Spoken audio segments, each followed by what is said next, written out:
Yes, yes.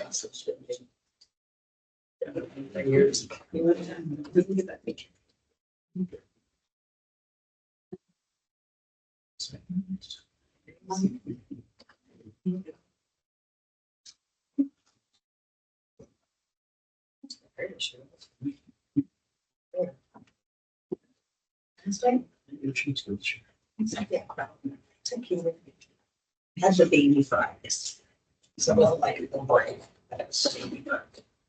Still fed like three of us. Yeah.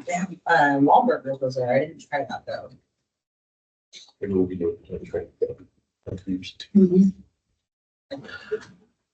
evening, everyone. Welcome and thank you for coming. I'm going to call to order the City of Juarez Council meeting. It's Thursday, September 4th, 2025, and it's 7 p.m. You all please stand for Pledge of Allegiance.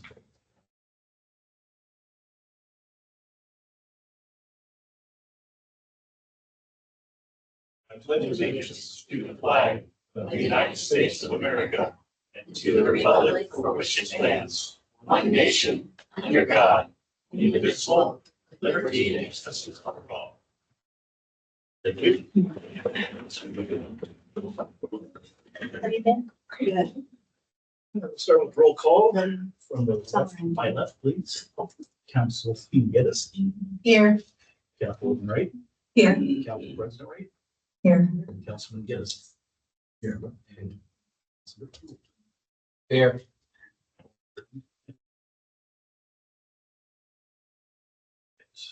Next thing on the agenda, Rick, are there any additions or deletions to the agenda tonight? No, Mr. Mayor, I have no changes for the agenda to recommend. Thank you very much. All right, let's get into the next one. Public comments on non-agenda items. The city council values and welcomes public input on matters of city council concern.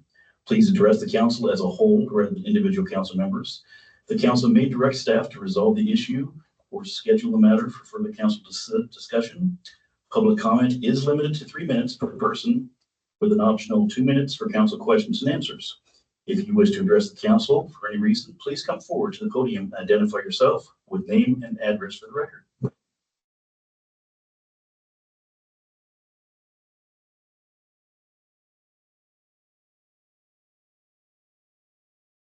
Apple 410 East L Lane. So I have more of a concern. It's with the increased traffic. I'm out early in the mornings. Pretty early. A lot of days. Douglas and Ivy is nuts with like a racetrack. So that's my big concern right now. And especially like if I need to cross at Ivy and what is that? That first, you know, the curve, whatever that street is, it's awful. It's just been awful. I have to, sometimes I just go over to the other side of the road and I'm lit up.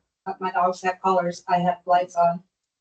I have to go on the other side just to be able to know that I can safely sometimes with how they're coming this way, sometimes over the tracks, but more it's like going towards this way around the curve. So that's been my concern as of late. Good. Do you know what times the day is on the 7th? 5:30 in the morning. 5:30. I'm just wondering what time their shifts actually are. Usually like between, say loosely, more like 5:40-ish by the time I get up there, 5:40-ish to 5:50. I'm just curious myself whether it might be Amazon, their shift Yeah. change or something. I'm not aware myself, so I don't know what kind of hours they I don't actually. know. Yeah, I don't know that either. I just know that both ways it's coming and going. That was gonna be my question as well. Did you notice an increase since Amazon recently opened? Oh, yeah. Oh, yeah. Yeah. Exponentially. So that's what I'm, and I don't know what the answer is, but other than. Problem I know we have unfortunately is those are county roads. And trying to get anything with the county to support us, so trying to get any kind of limitations has been like, what's it been like, Joe? Challenging. Yes. It's not simple. Our own streets, we deal with. It would stuff be like somebody that. getting injured, something happening, and where to get change made. Never I mean, want it that, might but be. that's probably the likely, just like most of the city, or most of the streets around the cities, you know, they won't get in and actually do something at an intersection until they have enough injuries or other issues.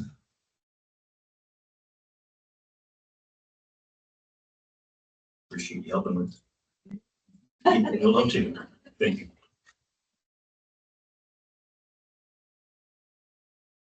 Anyone else?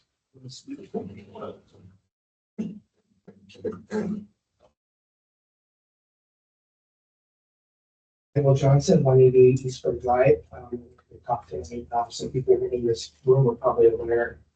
Back in July, I was bitten by an off-leash dog. I was actually had to be in the law enforcement involved.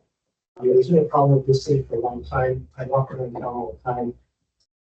Probably see a loose dog at least once a week. I don't, a lot of times they're smaller dogs, but sometimes in the last 2 years, I remember 2 separate incidents where I was charged out by a large dog. Don't remember what breed, but when you're not walking around, don't expect to have to kind of, brace yourself by I don't know what this dog's actually is.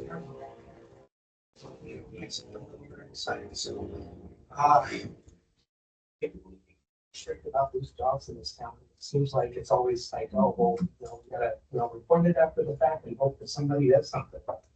So, maybe we'll see off these dogs now. Maybe people aren't getting money, so they get a ticket for having them. But it's actually in my case, I didn't medical treatment, but next time it may be some of these kids that have been on their dog kids. So, I'd like to see something done with dogs here in town. Because, my family would have a dog and a responsible dog. So our dog managed to get out and just let him run around until he never come back. He said, "You shoot myself away."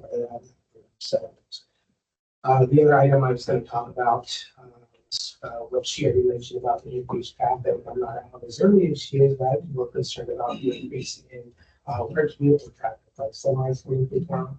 I get to the county roads, but maybe it's time to get loud with our county commissioners and you guys can talk to them, people on the council can get a hold of them as well. Hey, it's your call. Do something. So thank you. Thank you. I'm more than willing to reach out, but yeah, definitely more support we give from the community, more it forces the issue, especially with the county. Are some of these larger vehicles due to the construction going on?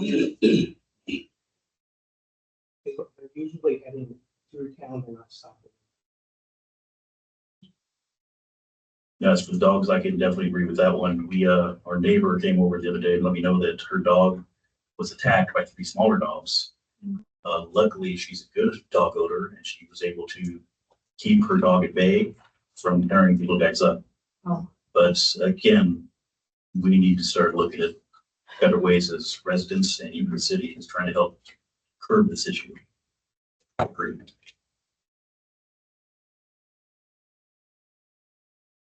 Anyone else, please? Come.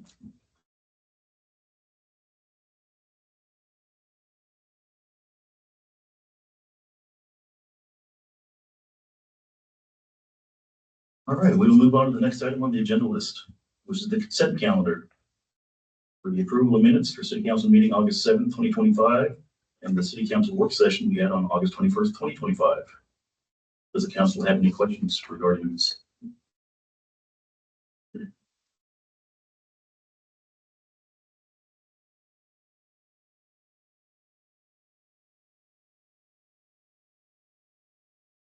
Comments or observation, council? Okay, we'll not having anything to discuss. Would somebody please make a motion to approve the consent calendar? I'll make a motion to approve the consent calendar. The last session and the special, what do you call it, training session, work session. Seconded. All right. Motion been seconded. All those in favor? Aye. Aye. Aye. Opposed? No opposed. Moving on, consent calendar is approved. Old business, the budget committee membership vacancy. Great. Mr. Mayor and Council, as you're aware, we have 2 vacancies on the budget committee. We have applications in the back. If you're a resident, you have to be an elector. You have to be a registered voter within the city, and you're interested in getting involved. with public dollars. We do have, applications on that back table. And we have 2 vacancies. And our next budget committee meeting is scheduled for October 28th. So it would be great if we have a couple volunteers, step up and get, appointed at your October council meeting. So that they can participate in the October 28th budget committee. They're 3-year terms, but all it takes is being a registered voter within the city, and being appointed by the council at their next council meeting. Okay, thank you. I know I've been starting to ask around myself in the neighborhoods to see if anybody's interested. We need to get those 2 vacancies filled. It makes it more even. And I think we actually need a full budget committee for this. Anybody in the audience willing to join? Keith? No? Anyone else? We'll try.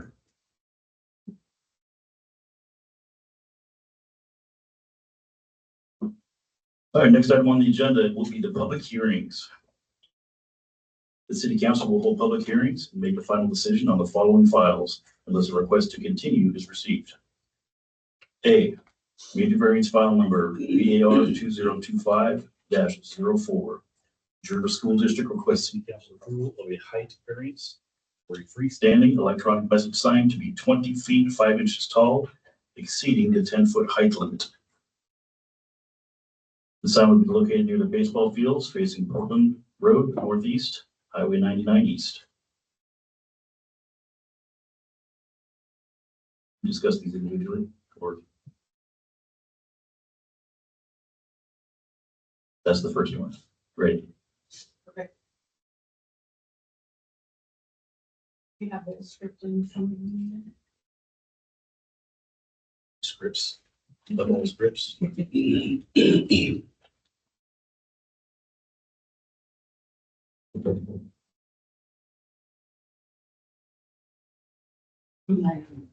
That's gotta get to. Don't envy you today.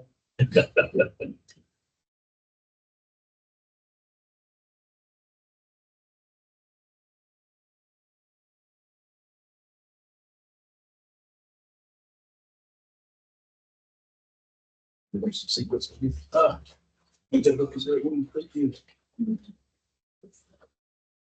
All right, good evening. My name is Brian Wagner. I'm the mayor of the city of Jervis, and I'll be presiding over this hearing. This is the time and place set for the continued public hearing in the matter of appeal of staff decision on site development review, SDR 2025-01, Jervis Middle School. Wait, that's the wrong one. It's on page 8 of the council packet. Page 8. Page 8 of the council packet, you'll see small numbers in the right-hand corner of your packet. There we go. Scripts are nearly identical except for the file number, so it's much better. That's fine. All right, major variance, VAR 2025-04, freestanding sign height at Jervis City High School. This hearing is now open. It is 7:12 p.m. Oregon land use law requires several items to be read into the record at the beginning of every public hearing. The city planner will review this material. Your patience is appreciated as she goes through the statements. Holly? Thank you, sir. I apologize, we're gonna do this twice tonight. The applicable substantive criteria in this case will be decided are found in the Jervis Development Code and General Plan. The specific criteria are summarized in the staff report and will be reviewed at this hearing. All testimony and evidence received during this public hearing must be directed toward those approval criteria or to such other rule, law, regulation, or policy which you believe to apply to this case. An issue which may be the basis for an appeal to the Land Use Board of Appeals shall be raised no later than the close of the record at or following the final evidentiary hearing on this case. Such issue shall be raised with and accompanied by statements or evidence sufficient to afford this body and the parties to this hearing an adequate opportunity to respond to each issue. This case will proceed with the staff report and any other comments from governmental agencies in attendance, followed by all those who are in support of the application. All those opposed to the application will then be allowed to speak, followed by those with general comments who are neither for nor against. Finally, the applicant will be entitled to a rebuttal period, including any questions this staff will be. All speakers should limit their comments to 3 minutes. All speakers are required to provide their name and mailing address. Please try to avoid repetition. If someone else has already expressed the same thoughts, it's perfectly all right to state that you agree with the statements of the previous speaker. Please be assured that everyone will have an opportunity to speak. If you have documents, maps, or letters that you wish to have considered by this body, they must be formally placed in the record of this proceeding. To do that, either before or after you speak, please leave the material with City Manager Rick Honbon, who will make sure your evidence is properly taken care of. Prior to the conclusion of the first hearing on a land use application, any participant may request an opportunity to present additional evidence or testimony regarding the application. If such a request is made, it will be up to this body to determine if the hearing will be continued to a time and date certain, or if the record will be kept open for the submission of additional evidence or testimony. Thank you for your patience. With that out of the way, I need to ask the audience and fellow councilors a few questions. First, does any member of the audience have any objections to the notice that was published? Second, does any member of the audience wish to challenge the jurisdiction of the city council to hear this matter? Third, does any member of the city council wish to declare a potential or actual conflict of interest or bias? I don't have any particular bias, but I do drive by the site location. I just need to declare that I'm an employee of the school district. I also declare that as a former employee of the school district. And my husband was a former employee of the school district. All right, thank you. Number 4, does any member of the city council wish to report any site visits or ex parte contacts?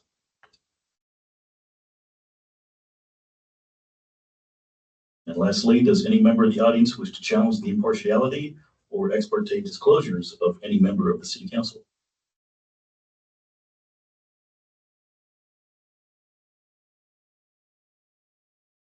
All right, next. City Planner Holly Byram, please give the staff report. Thank you, Mayor. So for the record, my name is Holly Byron and I work for the Mid-Willamette Valley Council of Governments. My job this evening is to assist the City Council in understanding the decision criteria that apply to each of these public hearings tonight. The first one's pretty straightforward. You don't usually have hearings for signs, but this is a major variance. And so your development code is designed to allow the public and especially neighbors to properties to provide feedback if they have any concerns about a major variance. So this is a sign height variance. The school district is actually proposing 3 new electronic message signs. 2 of them have been submitted for a minor variance, which is a staff level decision. And then this third one is the major variance because of increase in height above the height limit. So it's pretty straightforward. I have a vicinity map on the first page of the staff report for you. And then on the second page of the staff report, you'll see the elevations of the signs that are proposed. The location of this sign is down by the ball fields. And so this is actually facing 99.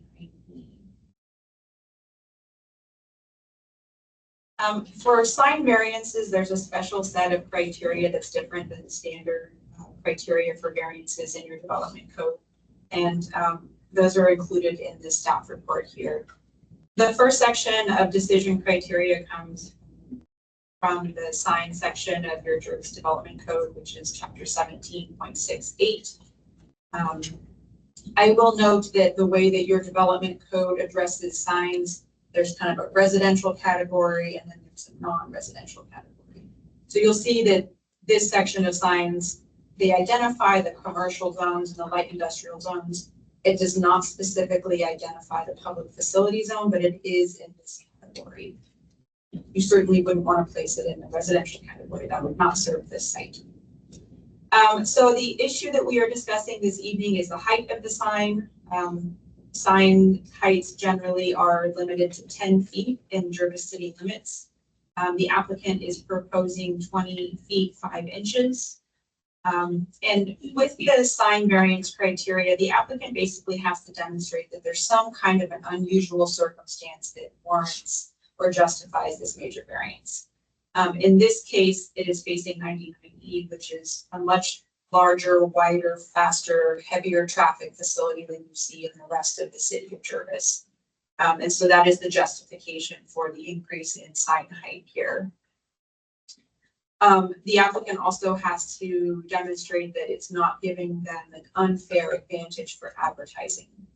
Well, in this case, it's not a commercial business that's requesting this variance. It's a public school. And the purpose of this sign is to provide information to the public. And so in this case, you're not providing an unfair advertising advantage to one business that is not available to other businesses. There are very few properties in Jervis city limits that are facing 99E. Ultimately, staff is recommending approval of this major variance as being requested tonight. There are a couple conditions of approval that are recommended. This sign is subject to the Oregon Department of Transportation signage rules because it faces an ODOT facility.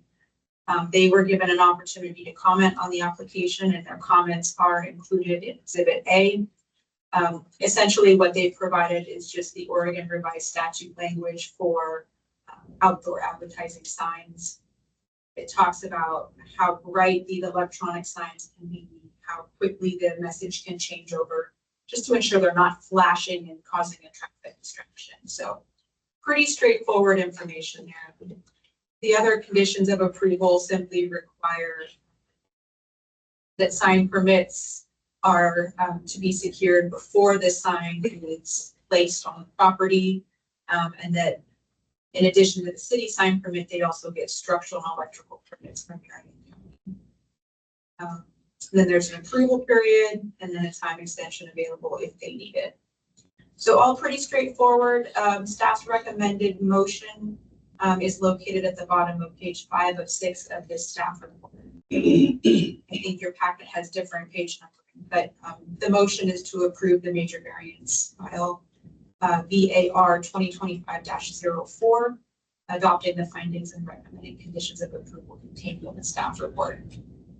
That concludes my report. I'm happy to answer any questions if the city council has any this evening. I believe the applicant is here this evening as well. Thank you, Holly. Are there any questions of the staff from the council before we continue to accept the public testimony? Is it roughly the same height as the Dollar General sign, or is it a little bit taller? Do we know?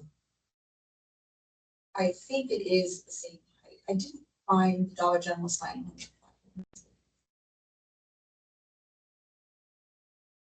And it is going to be on the school side of the fence, though. That's correct. It is not within the 99E right of way. It's on the school property side of the fence. It does not hang over the right of way. Is it dual facing? That's correct.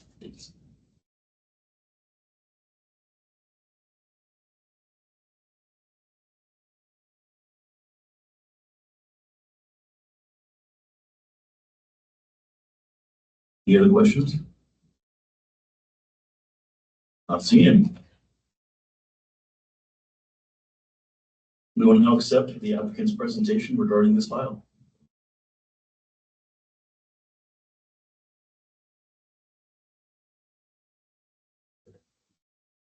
Council, thank you.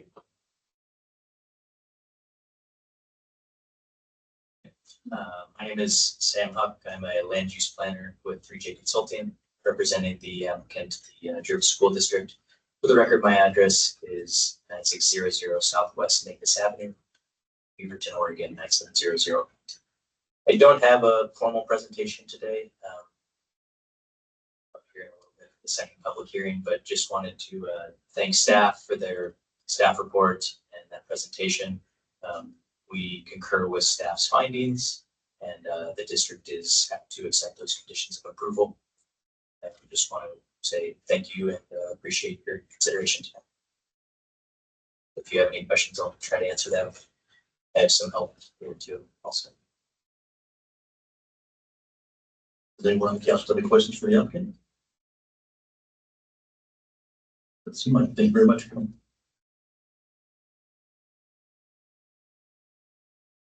All right, I will now accept public testimony regarding this case. Is there anyone who would like to speak in support of the application?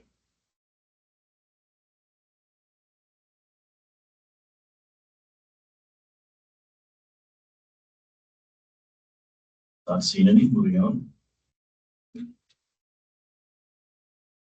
Is there anyone who would like to speak in opposition to the application?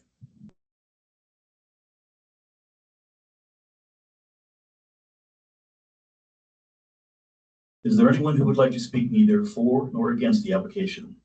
Being neutral.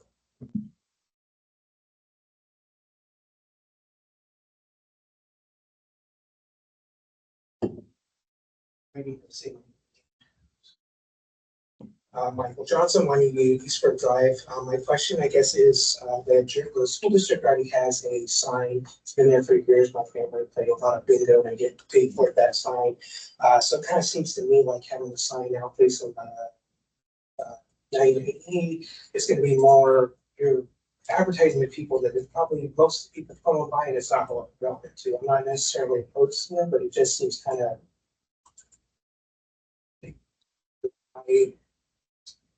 So that's all I have to say. Thank you, Michael.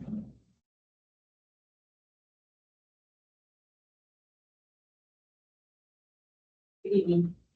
Andy Stevens, Superintendent of the Jervis School District. My address is PO Box 100 in Jordan. One of the things we heard from voters very clearly is that they felt that there was a lack of ease accessing information.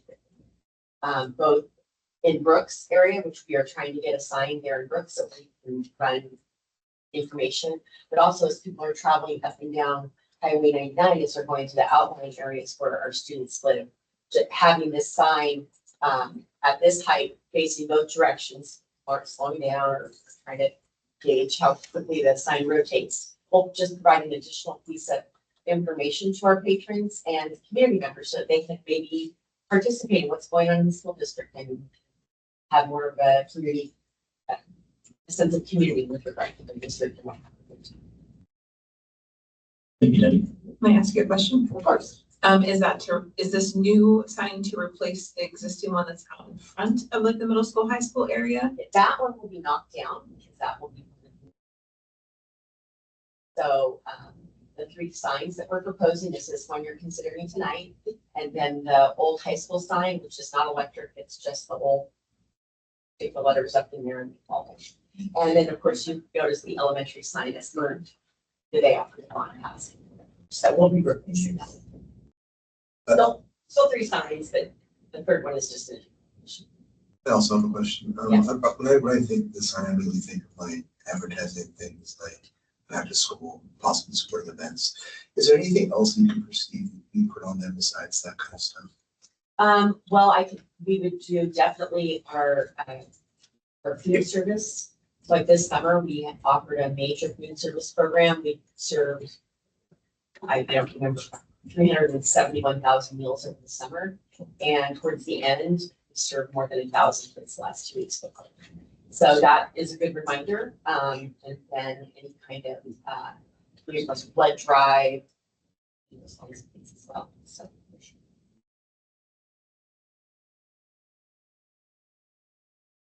Do we have some council have a question? Thank you, Danny. I have a question.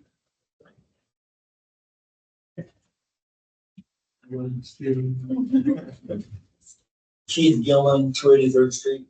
So where the signs being paid for by the bond? That where the money is coming from, these signs?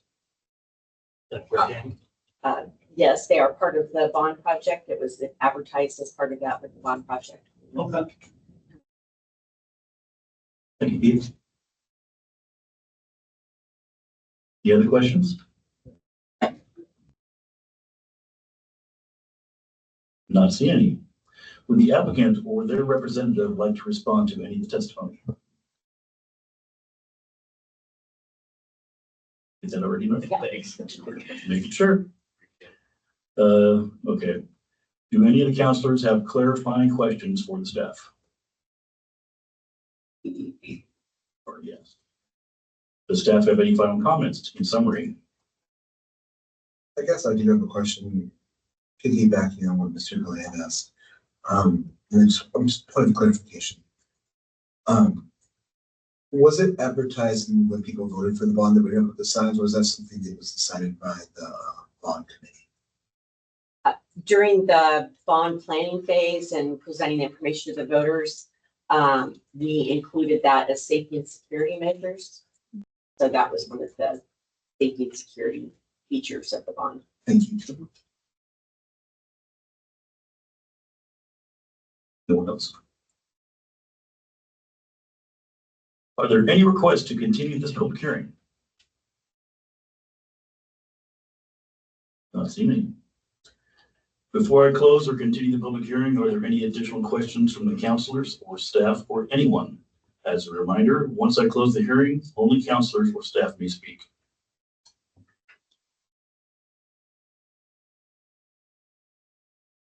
Not seeing any. Public testimonies now.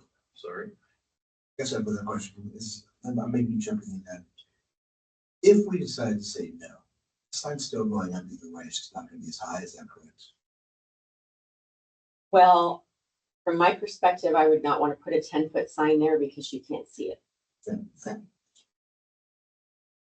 That's what I was wondering. That's why I asked if it was behind the school fence or not, because the fence will be blocking most of it at that height. Not to mention all the agricultural growth that's usually on that side of the road too. When people see it. Okay, no other questions? Public testimony is now closed. I'll close the public hearing. It is now 7:31 p.m. I'll now entertain city council discussion on the application.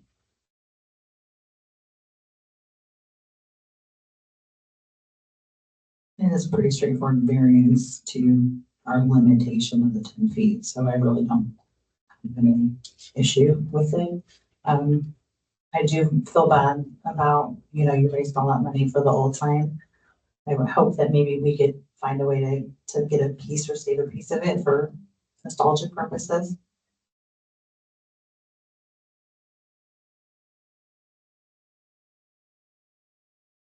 Anyone else on the council has discussion for this? At the end of the staff report, we have a recommended motion. Would anyone like to make that motion? I'll make a motion to approve motion meeting variance file number VAR 2025-04, adopting the findings and recommending conditions of approval contained in the staff. We have a motion. Do we have a second? I'll second. All right, we have a motion to second. We'll do a roll call vote. Going from my left. Councilwoman Geddes. Councilwoman Wright. Aye. Council President Wright. Aye. Councilman Geddes. Aye. And Councilman Gould. Aye. All ayes. Thank you to the members of the public who provided testimony this evening. A notice of decision and appeal rights will be mailed to all participants.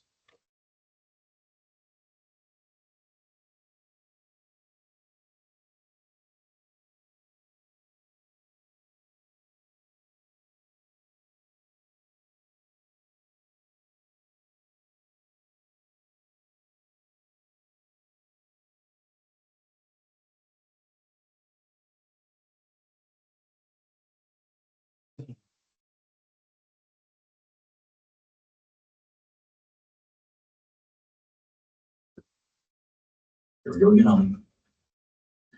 All right, good evening. My name is Brian Wagner. I'm the mayor of the city of Jervis, and I will be presiding over this hearing. This is the time and place set for the continued public hearing in the matter of the appeal of staff decision on site development review number SDR 2025-01 for the Jervis Middle School. This hearing is now open. It is 7:33 p.m.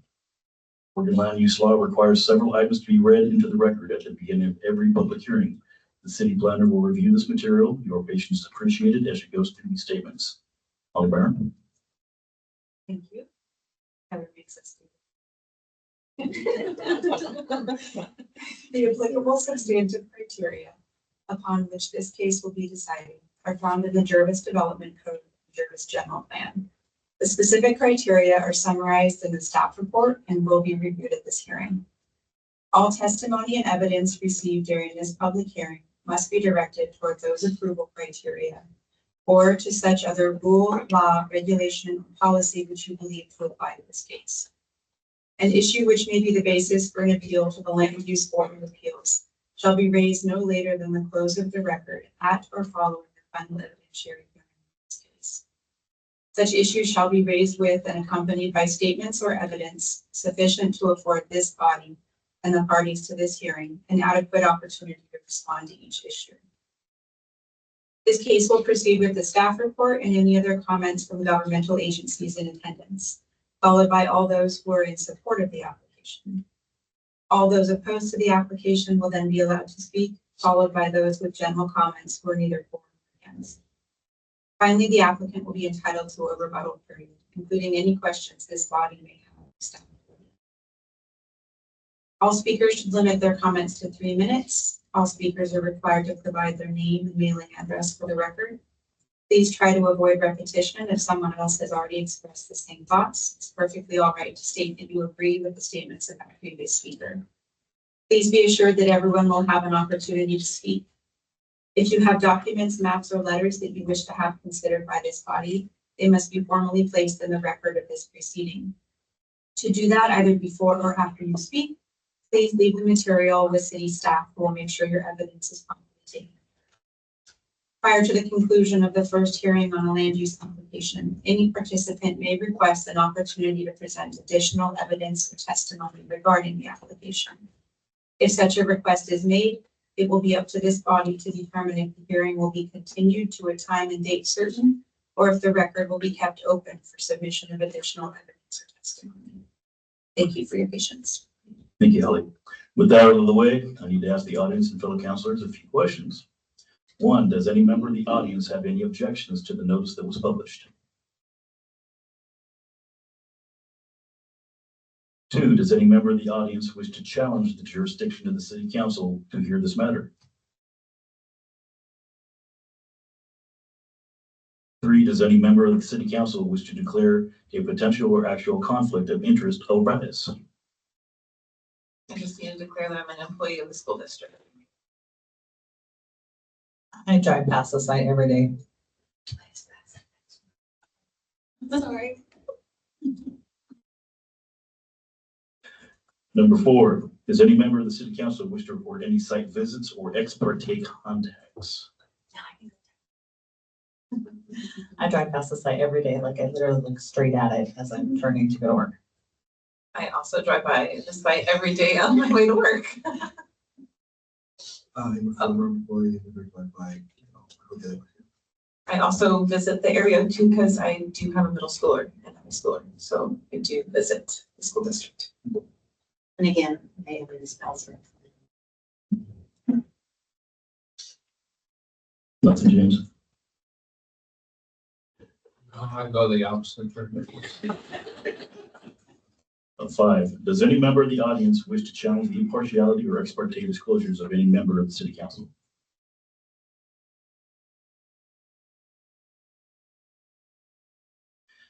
City Planner Holly Byron, please give the staff report.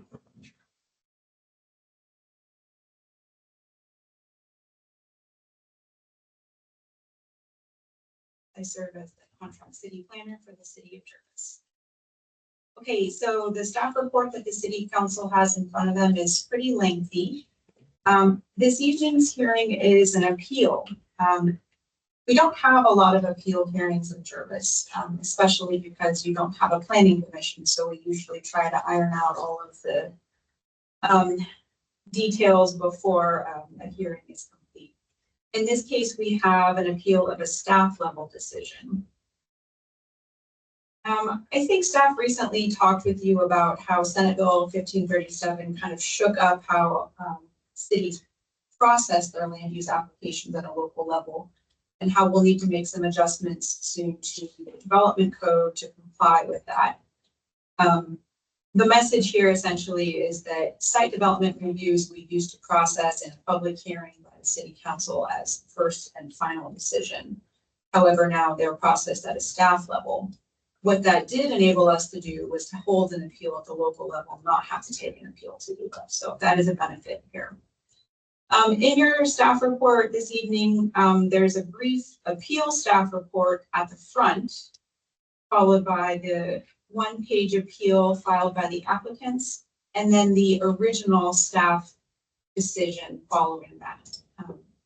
And because we essentially need to hold the hearing on all aspects of this application, not just the one that is being appealed, I want to go through the staff decision briefly to help you understand the full scope of the decision. So this project is file number SDR 2025-01. This is the new Jervis Middle School building. The applicant, Sam Huck, is with 3J Consulting, and he is representing the Jervis School District, who is the property owner. The location of the new middle school building is on the same 20+ acre property as the current middle and high school. And at the top of that staff report, you'll see a description of all the improvements that are proposed. Briefly, the new building would include additional classrooms, science labs, cafeteria and kitchen, library and administrative suite. In addition to that new building, the district will also make interior improvements to some of the existing classroom spaces, constructing covered walkways, upgrading security, additional vehicle parking, and a new reconfigured parking lot out front.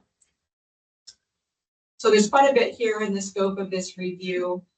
However, I do want to say the staff level review was only on the new improvements. We did not look at the entire property, any of the existing conditions, unless it was being revised by this application. So in this staff report here up front, we've provided a couple of maps just so that we all get our bearings, portion of the property that we're talking about. On page 3 of the staff report, you'll see the site layout that's being proposed with a brand new parking lot and a brand new driveway taking access from Douglas Avenue. And then you'll also see a floor plan of the new middle school building. It is staff's understanding that the total number of classrooms will remain the same before versus after the project. And that is because some of the existing classroom space is being reconfigured to other special purposes, and I can let the applicant speak to that. On page 4 of the staff report, you'll see the elevations of the frontage of the building as well as the new parking lot configuration. So just walking through some of the decision criteria that staff considered and discussed.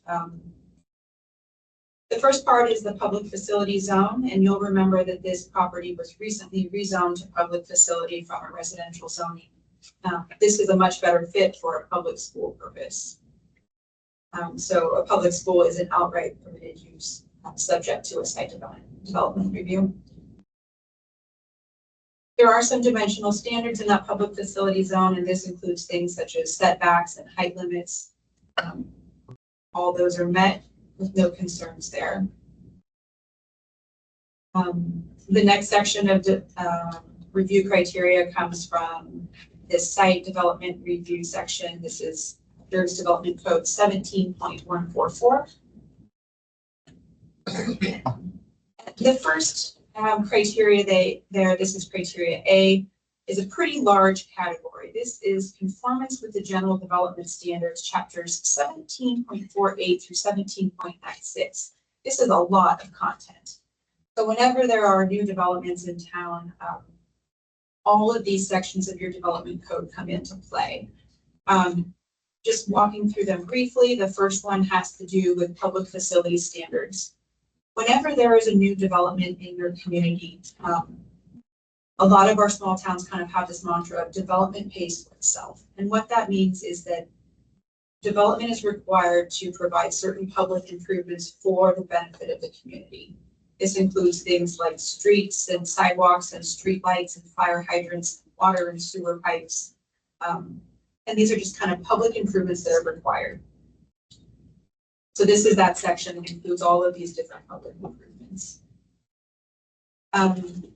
Jervis is unique in that you don't have a separate transportation system plan, TSP. What you do is you have a section of your general plan, or your comprehensive plan that talks about your street network.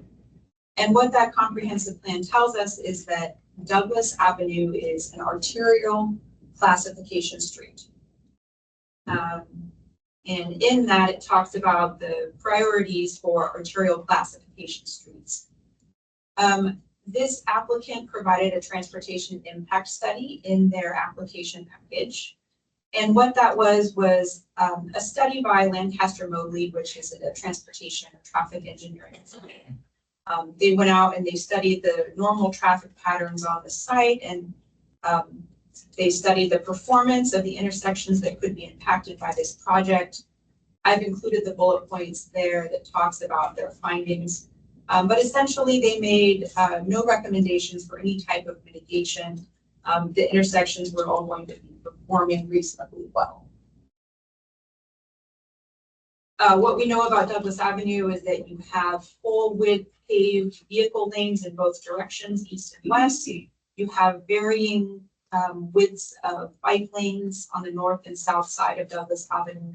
You have a full sidewalk paving on the north side, and you have a large portion of the south side of Douglas Avenue paved currently with a sidewalk.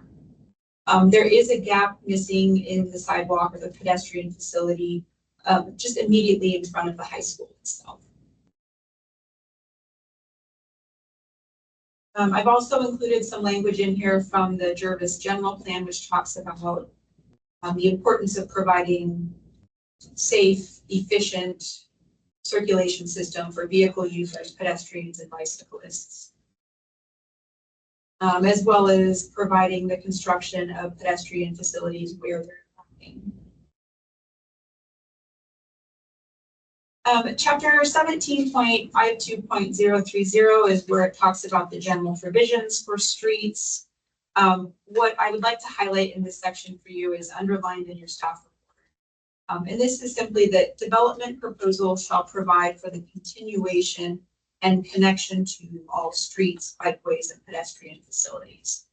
And what this means is that when a property develops, they need to bring the public facilities to and through their property so that it's possible to connect on the other side. This is true for streets and sidewalks, water pipes, sewer pipes.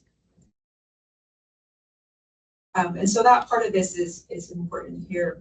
You also see text in there that applies to existing streets. And it says that full street improvements to all existing streets adjacent to, within, or necessary to serve the property shall be required. Okay, so that's a lot of text in there. What this means is that an arterial level street is a 60-foot overall right-of-way. You would expect to see a 34-foot curb-to-curb paved width for vehicles and parking, a 5-foot bikeway or bike lane, and then a 5-foot sidewalk. And so what we know is that we're missing a section of sidewalk in front of the Jervis High School, and that the Jervis Development Code calls for it to be constructed every time of development. So that's the pedestrian connectivity that's really important in our discussion here this evening. This pedestrian connectivity is not so much required by the proposed use. It's not specifically for students, and rather this is a public obligation here. I will note that interior to the site, there is a new pedestrian connection proposed between the middle school and the high school. But that is not to serve the public. We wouldn't expect pedestrians walking down Douglas Avenue to come onto the school property to continue east along Douglas Avenue. On the page 11, you'll see some diagrams at the bottom, and this shows the parking configuration before and after this project. So even though the middle school is the extent of the improvements for buildings, the high school parking lot is also involved. And so what is being proposed is that all of the vehicle drop-off and pickup would happen at the high school curb along the front of the high school building. And so that's where you would have your parent pickup zone with vehicles. And then all of the bus loading and unloading would happen at the middle school curb. And so that is what those circulation patterns are shown there on page 11 of the staff report. So other sections here include parking and loading area requirements, the parking lot landscaping, off-street parking, bicycle parking. All of these standards are met as proposed by the applicant. So for example, the parking ratio is determined by the number of classrooms, and the applicant is proposing more than what is required for the parking. You'll also see standards in here about utility lines and facilities, site and landscaping design. There are conditions of approval recommended by staff to address some of these standards, especially as it pertains to utilities. But it is staff's belief that the applicant can meet these standards through their compliance with the recommended conditions of approval. In terms of compatibility with adjoining and surrounding uses, this is an existing public school use. There's landscaping proposed around the parking lot and screening proposed around the dumpsters. There's no negative impacts anticipated with this application. The applicants provided a storm drainage plan that will be revised prior to final approval there. So that kind of constitutes the majority of the findings for the original staff decision. And the original staff decision was to approve the Jervis Middle School as it was submitted with conditions of approval to ensure that all of these applicable standards are met. There are 25 conditions of approval. A lot of these are standard language that come directly from your development code. And the reason we make these conditions of approval is so that essentially the applicant and staff have a checklist to work down prior to final occupancy of the new structure. There are a couple of conditions of approval in here that are specific to this project, and I'll highlight a couple of those for you. The first one, number 5, is about compliance with the city engineer comments, and those comments are included in Exhibit A. 6 is about the public pedestrian improvements.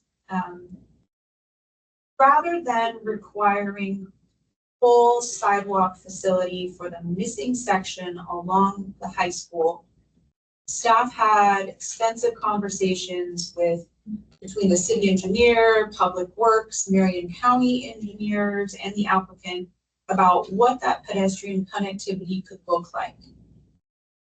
It was not reasonable to require an entire new sidewalk along that facility if it meant that the mature line of trees would have to be removed along that section and the stormwater would have to be reworked in there. So at this time, staff's recommendation was not to require a full sidewalk along that frontage. It was simply to widen the shoulder of the road so that there was a shared facility for bikes and pedestrians to be safer than against traffic. So that would take the shoulder of the road from 3 feet bike lane to a 5-foot width shoulder. So it's not a very wide shoulder, but it sets the cross section up for a future sidewalk there. This is the basis of the appeal that we're talking about this evening, and I'll discuss that in a little more detail in a minute here. Some of the other conditions of approval here are general compliance with the Public Works standards. Douglas Avenue is pretty unique in that it's Marion County jurisdiction, so any work in the right-of-way there is going to require Marion County permitting, and you'll see that in here as well. Number 9 is about a revised storm drain plan to incorporate a couple more buildings that have been added. A revised utility plan so that the city has a full and accurate look at where all the lines are on the property. We need confirmation that some of those fire water lines are provided separately from the domestic supply, and that irrigation lines are separate from the domestic water lines. So these are all feasible for the applicant to accomplish. Fire department has reviewed the plans over the last couple of months, and they will review again prior to building permits and prior to final occupancy. So everything else in there is pretty standard. Again, staff did approve this project, subject to those conditions of approval. Now, skipping back to the front of this packet, the brief staff report for the appeal itself. The staff report was issued on August 21st. There was a 10-day appeal period.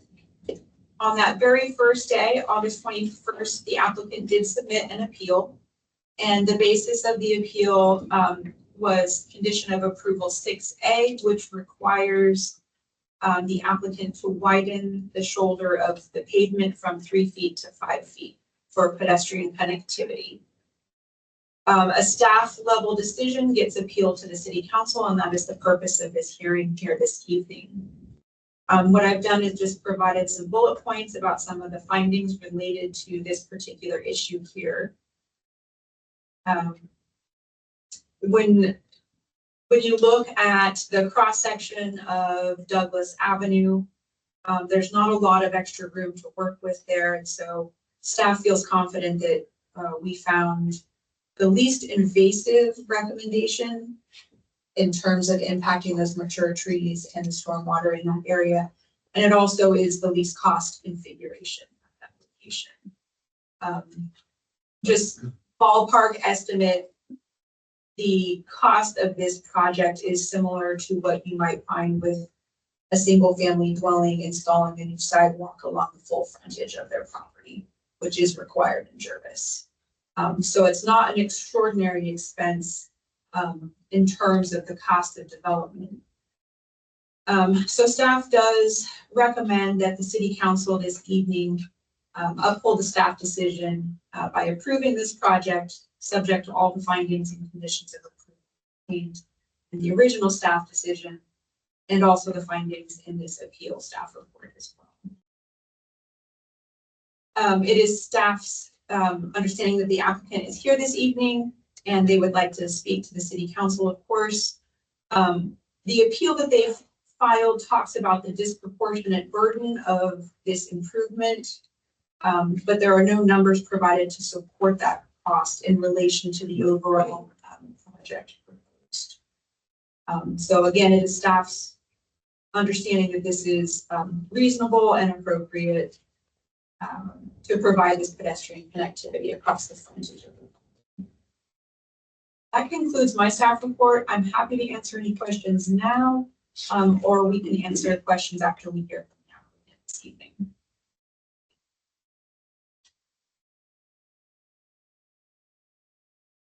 I believe we wish to hear from the applicant next.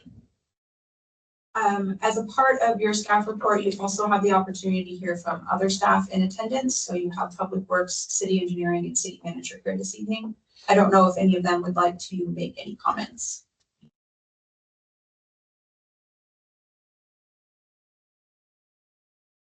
Joe shaking his head. I just want to make sure I'm understanding the assignment correctly. So basically the appeal is just for, instead of them having to build a whole new sidewalk, they're saying, can we just do the smaller allotment? The applicant is requesting that the city waive the pedestrian connectivity requirement and remove the condition of approval for any type of improvements along that front.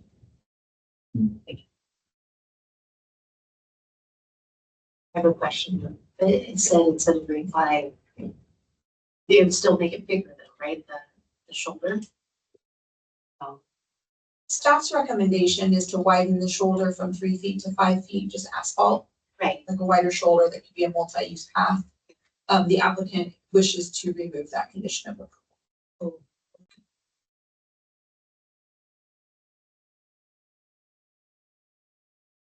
Any other questions from staff, from council before we continue to accept public testimony?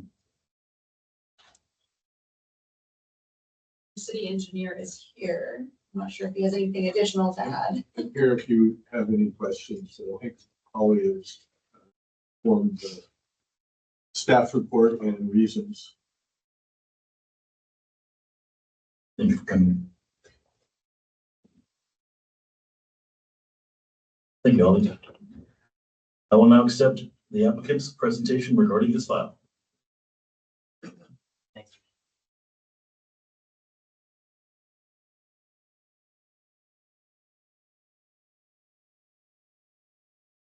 I have some materials that I'm going to pass out to staff and the council.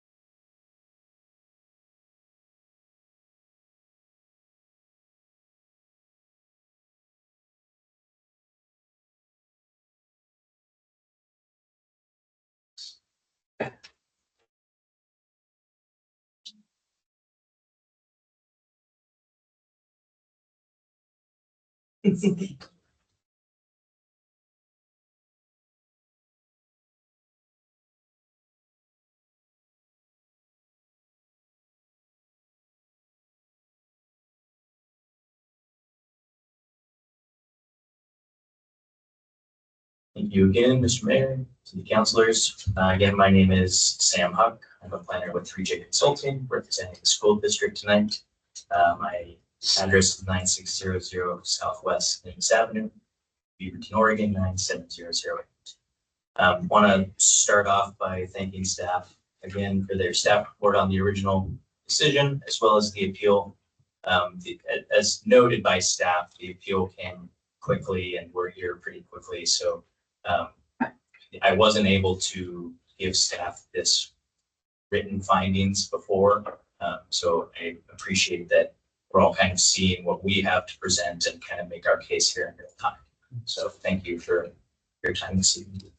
I'm going to give a brief presentation, I hope, about our appeal and sort of our justification for asking you all to strike condition 6A from the staff report. And with me this evening is Danny Stevens, the superintendent of the school district, who can also say a couple words in support of our appeal. Thank you.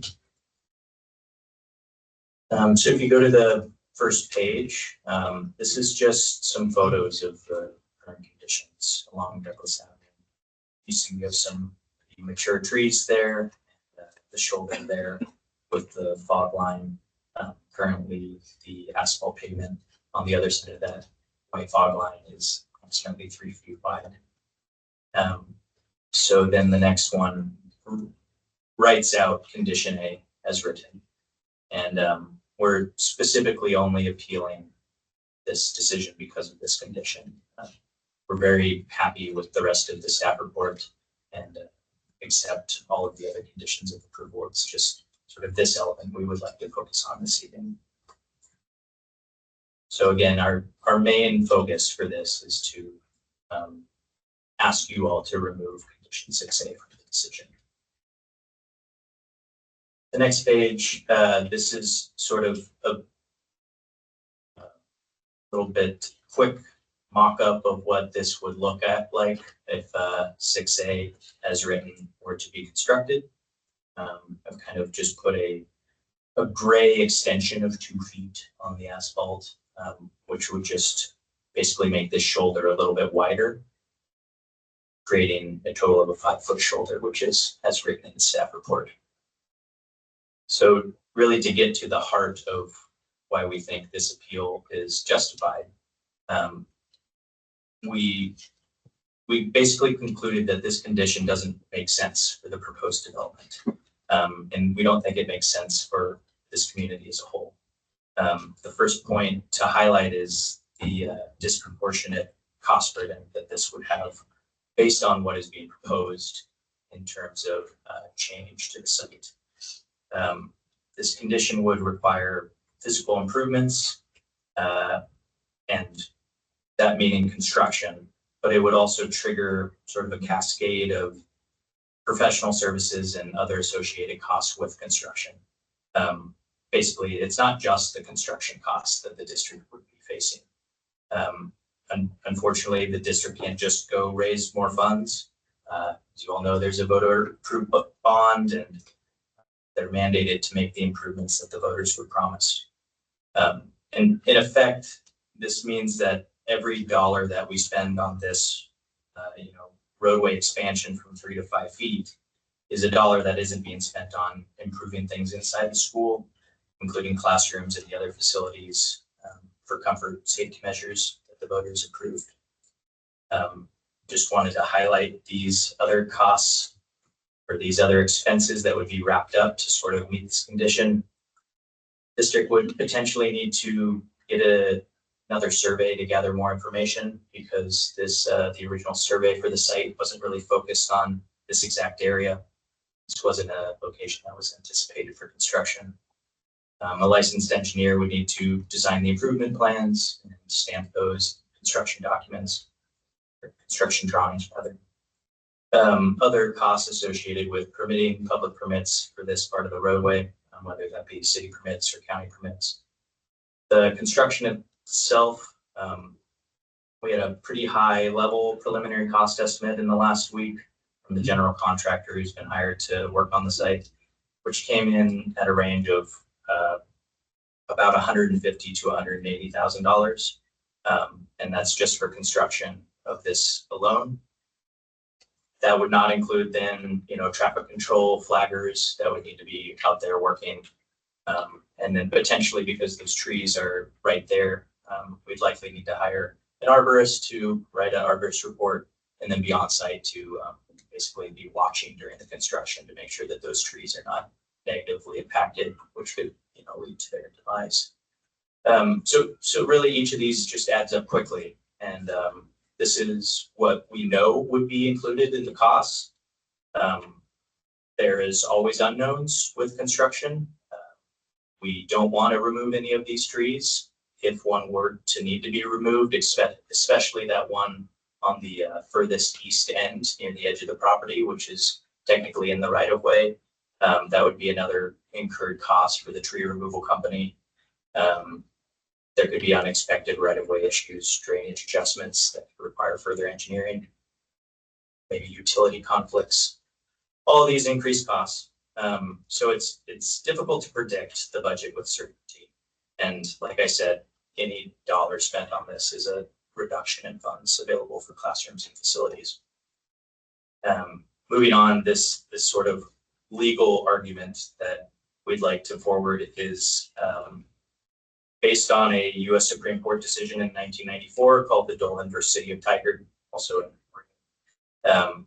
This sort of landmark land use case law established that conditions of approval in a land use decision must meet two sort of quote unquote tests at this time when the Dolan decision was enacted. So the first is this, what is called the essential nexus test, meaning that the condition of approval must directly address an impact that's caused by the development. And then the second is that the condition of approval imposed by the city needs to be roughly proportional to the impact caused. Basically meaning that the scope and the cost of the condition of approval must be roughly proportional to that impact that is caused by the development. So in our case, these proposed improvements at the school are not increasing the enrollment capacity. That means no additional traffic is to be expected in terms of pedestrian or vehicle traffic or bus traffic. And without any added demand, our position is that there is no essential nexus that ties this condition of approval requiring the public improvement to the rest of the application.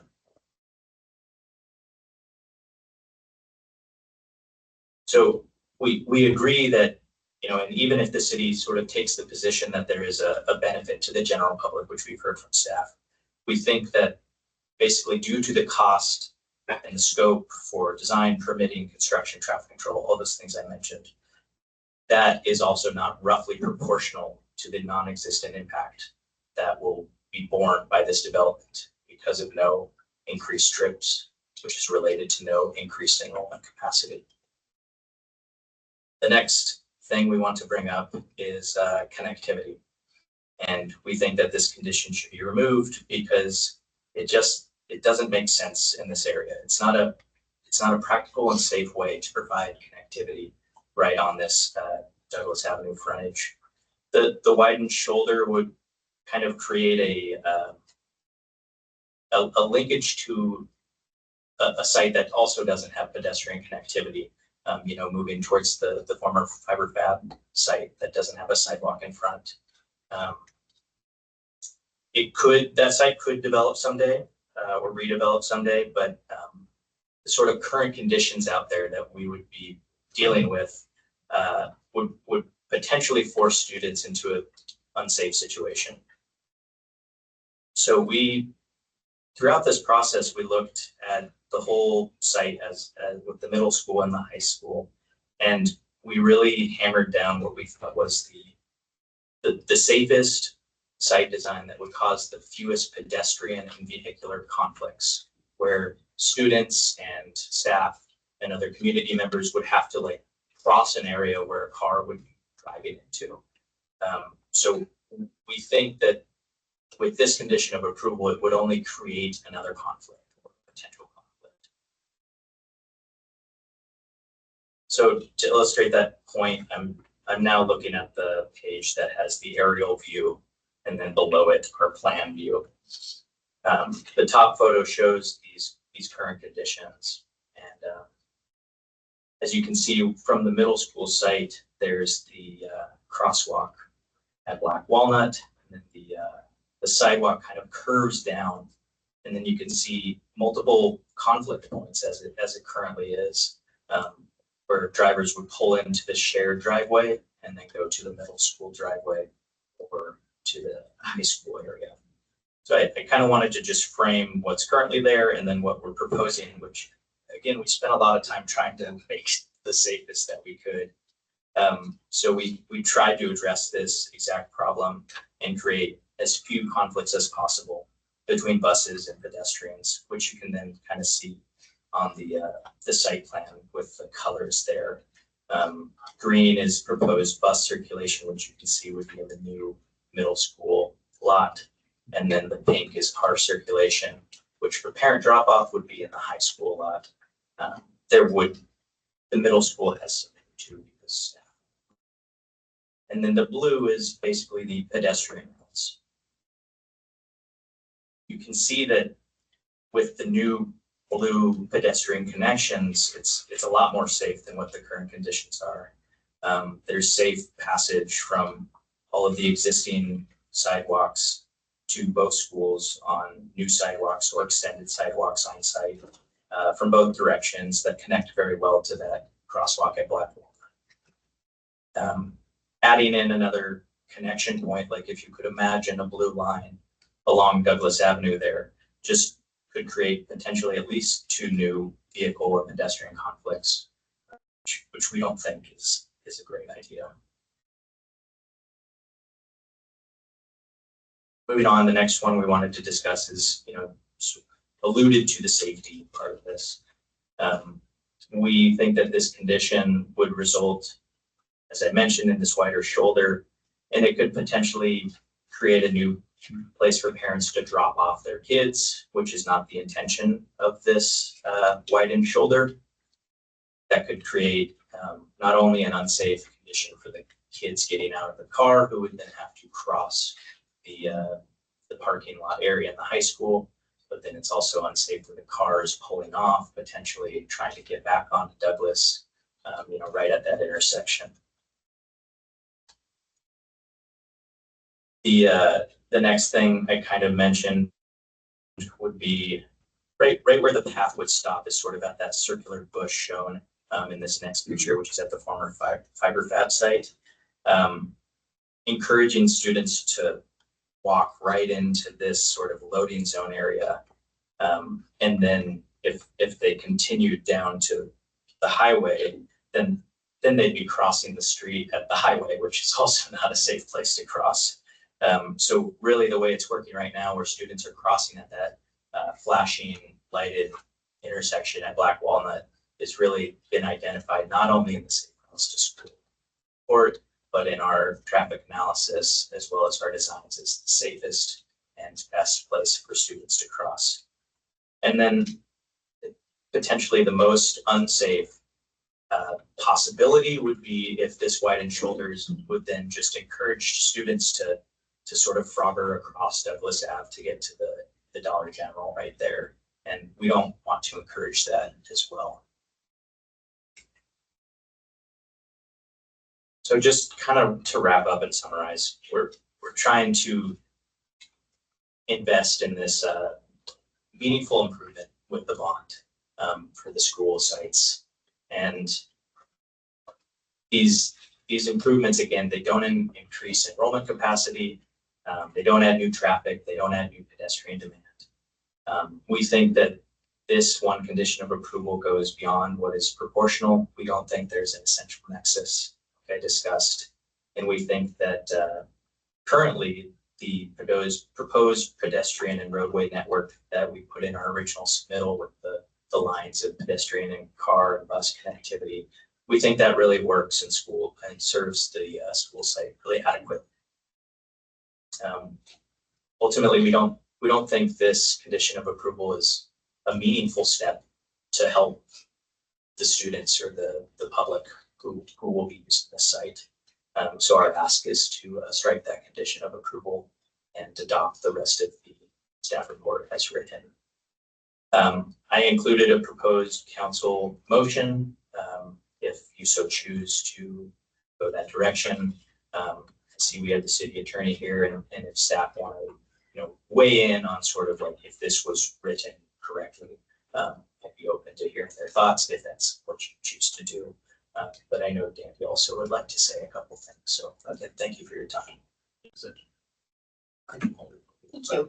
So Dandy Stevens, Superintendent of the Jervis School District, PO Box 100 Jervis. The first thing I wanted to check on is if in your packet you received a letter from Recode Transportation with their thoughts with regard to the conditions.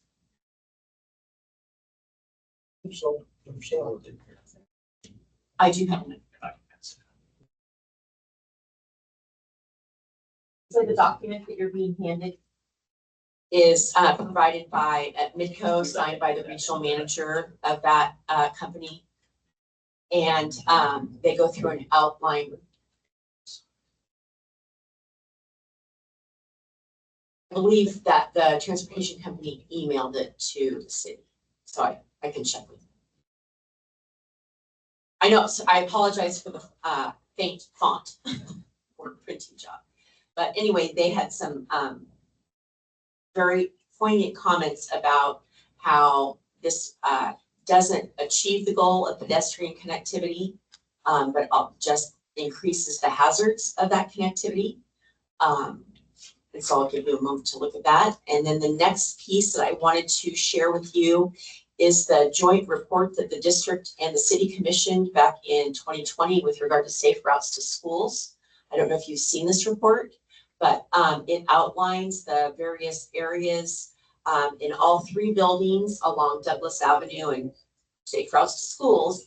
And it identifies the areas that the city would be responsible for. In none of their reporting findings did they bring anything up about needing pedestrian connectivity across that section of the road, because they state in their report that it's already a dangerous road because of the speed of cars and traffic coming off of 99 onto Douglas Avenue, and that it is better to have, for instance, the crosswalk at Black Walnut over to Douglas and Dollar General, because there's more eyesight or range of sight in terms of being able to see people who are trying to interact with that road.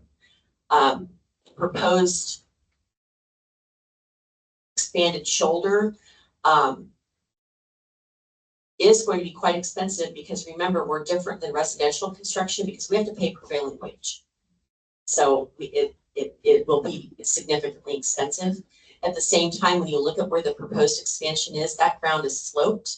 So that is going to require some kind of excavation or building up, which makes me very nervous when we think about where the tree roots are, and already the root impact on the current parking lot that we have on those sections.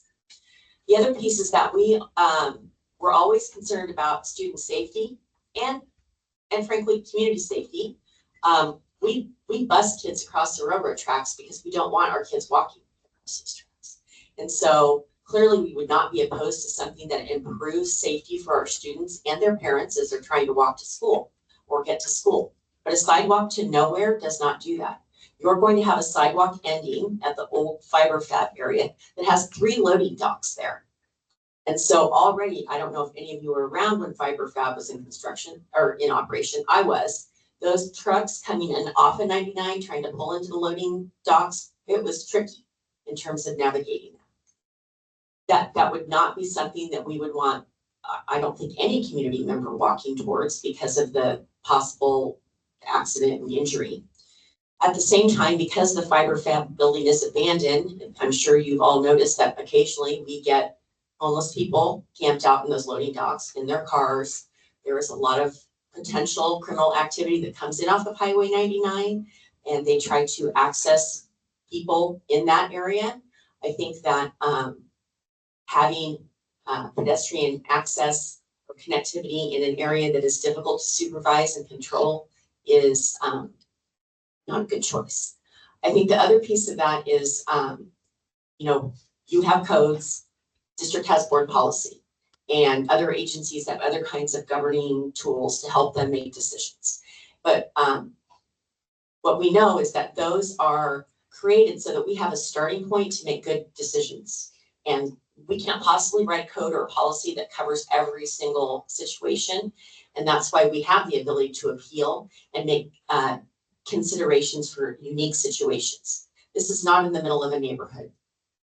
If we were in the middle of a neighborhood, we would not be appealing this decision.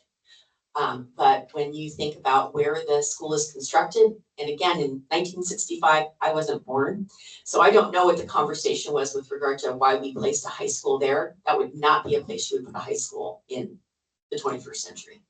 And so it is difficult to create all of these opportunities that we want, but we definitely want to partner and be good partners and good stewards of not only the experience of the citizens of Jervis, but also taxpayer dollars. And so I'm happy to answer any additional questions with regard to anything presented today.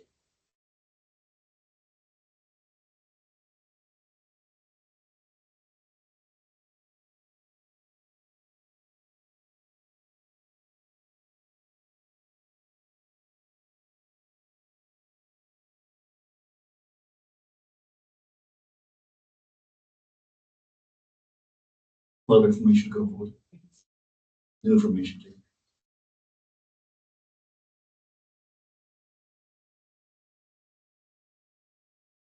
So I have a question. In between the high school and middle school, the thing that looks like roads, is that pedestrian right now, or is that connected by that they can drive? Oh, those are both. That's to go in and out. Yeah, that's where Okay, vehicles so are. that's gonna be turned into pedestrian, right? Where no vehicles will be able to go through that by your connectivity map thing? Yeah, if you look at the next page. Right. So I can describe it. And the buses don't go into the high school, only goes. into the middle school. Correct. Yeah, so that pink line is where cars can go. The blue line next to it is a separated sidewalk, which is where people would be walking. That's no longer. Yeah. Correct, yeah, vehicles wouldn't be able to turn from that driveway into the middle school site. We intentionally put the driveways far away from each other to create less conflicts again.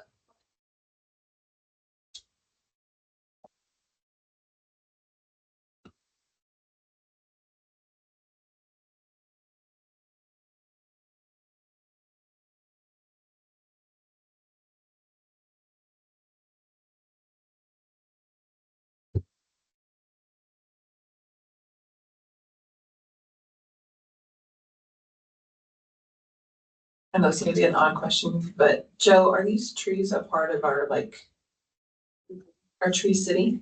As far as I know, they are not. Okay. We just do a very minimal amount of maintenance. Whatever goes on the road, that we clean up.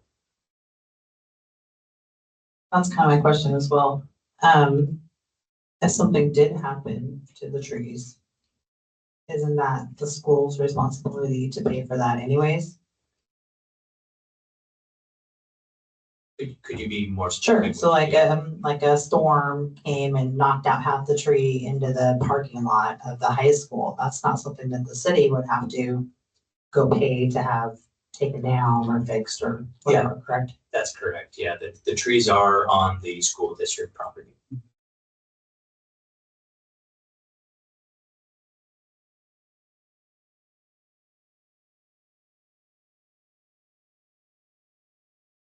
I think it would be important to note though that those trees are probably 60, 70 years old.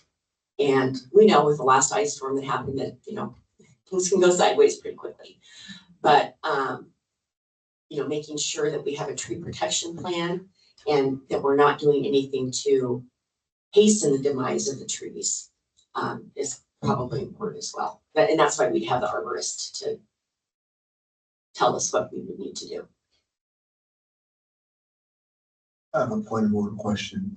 The last discussion we had about the sign, it was kind of like just withdrawing things out, not necessarily in order. Before we have questions, should we be hearing proponent testimony before we start delving into the questions we might have about the proposition? That would be the appropriate to have questions for the applicant. For additional testimony is what he asked. What about the question for staff based off of what later?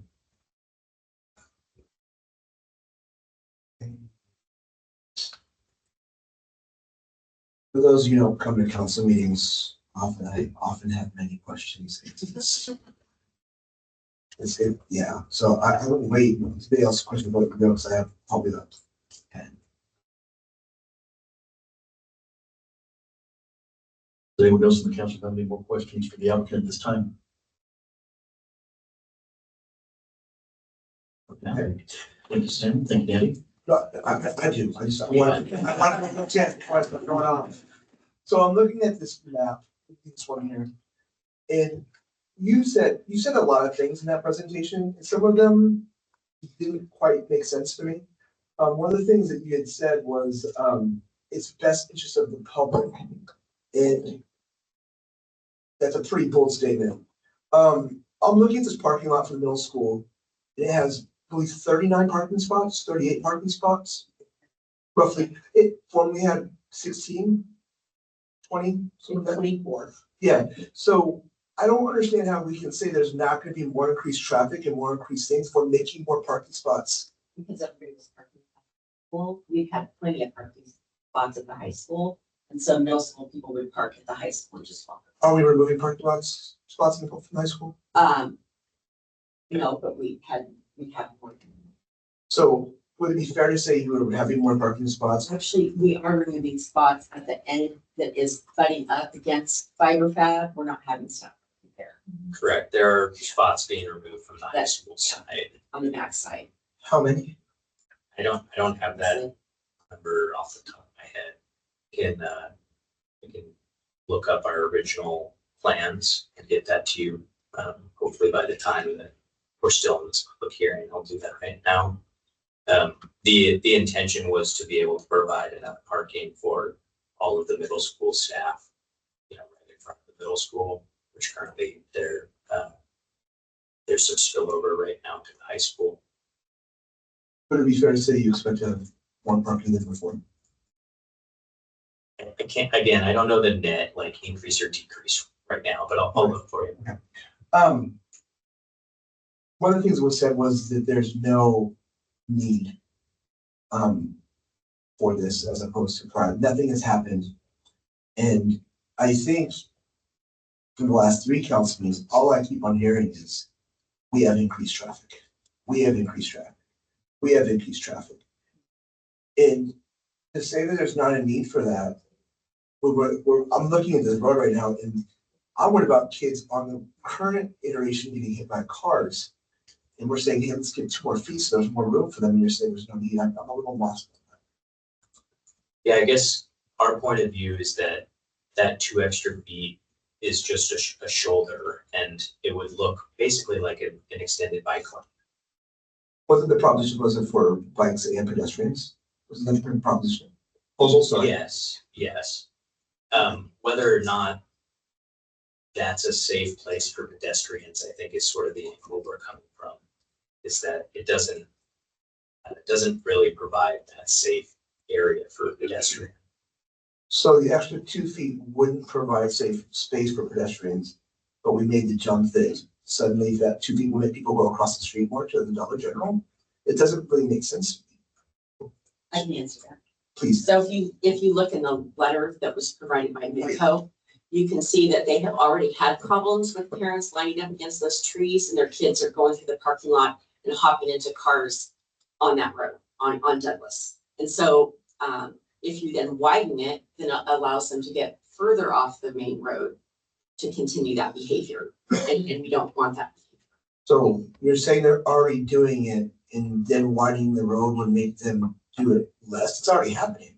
No, So we like, don't want them to do it at all. I mean, we try to stop them as it is, but if you make it wider, it makes it easier for them to do something they're not supposed to be doing. Like kids, well, we see them darting across to Dollar General. When we see them doing that and not using a crosswalk, we go, just don't do that. We look at the cameras, we identify who they are. It's like, you've got a crosswalk right here, further away from the intersection of 99. You need to use that. It's not safe. so you're saying it's a problem we already have, this would somehow exacerbate this problem? Because you're creating, they don't have to go through the wet grass. I understand, but I'm asking and you a they- question. You think Yes. it'll make it worse? Yes. Okay, sure. For sure, okay.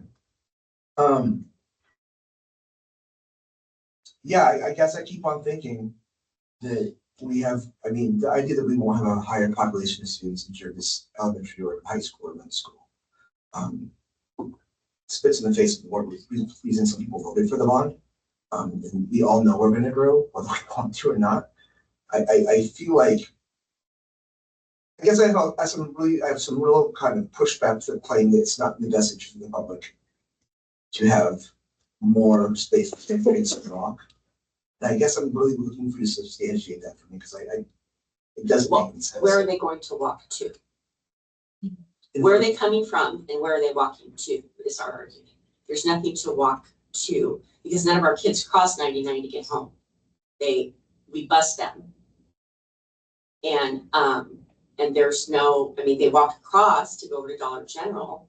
That's the side they walk on. And your safe routes to schools would say that would be the area that they should be walking on. Because there's more visibility and as cars are coming in, you know, that you've got that weird corner with fiber fab and then their bushes and landscaping where it belongs to. It's difficult to see what kids are doing. It's just a point of clarification. This is a public improvement, not an improvement for students. Yes, right, so it's not, yes.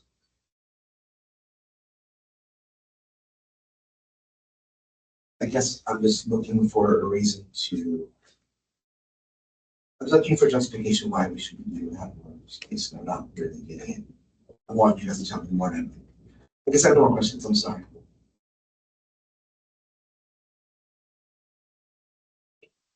Yeah, I think we've said what we wanted to say about, safety, but I think also just the sort of the impact part of it is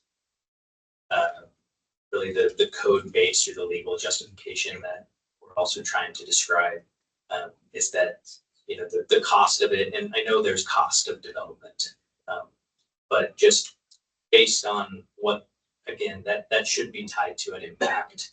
And as the school is designed, as these school improvements are designed, they are not increasing the enrollment capacity. So with that tie, there is no impact. It's the argument we're trying to make.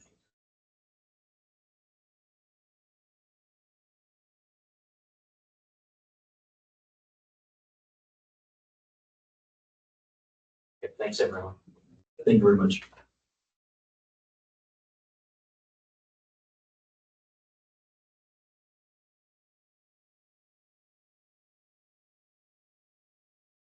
I'll now accept public testimony regarding this case. Is there anyone who would like to speak in support of the application? Public.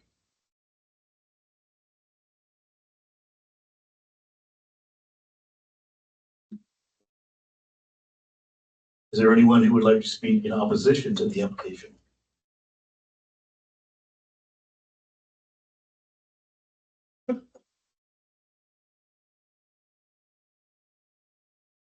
Michael Johnson, 188 East 45 Jervis 97026.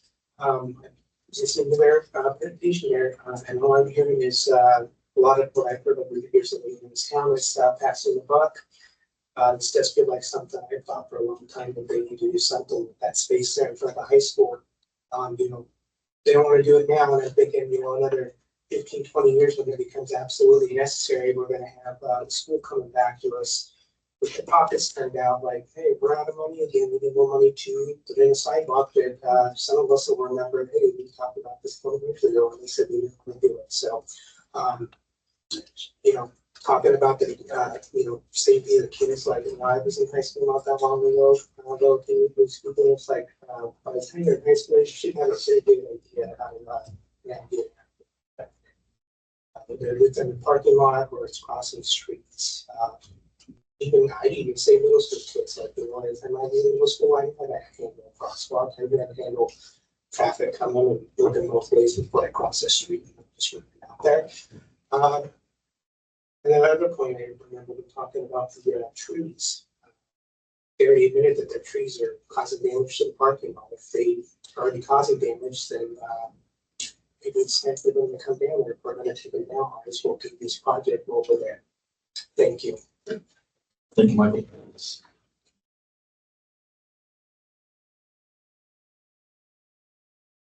anyone else like to speak in opposition to the application?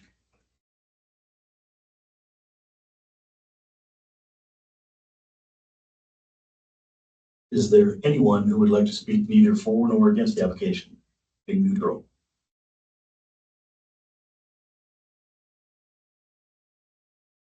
Would the applicant or the representative like to respond to any of the testimony?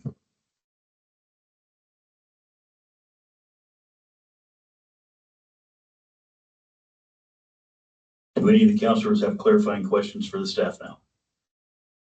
I do. Kind gentleman proposed a budget of $150,000 before whatever might come up.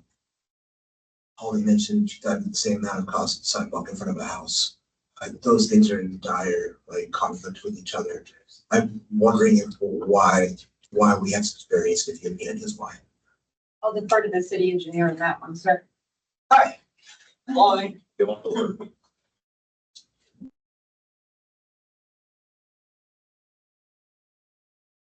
Gordon Monroe, I'm with Tetra Tech. I'm on contract as city engineer. I have questions about that also. The numbers that I just heard do not jive with bid tabs that I have on pavement or sidewalks. I have not seen that estimate. I don't know what's in it, but it sounds very high to me.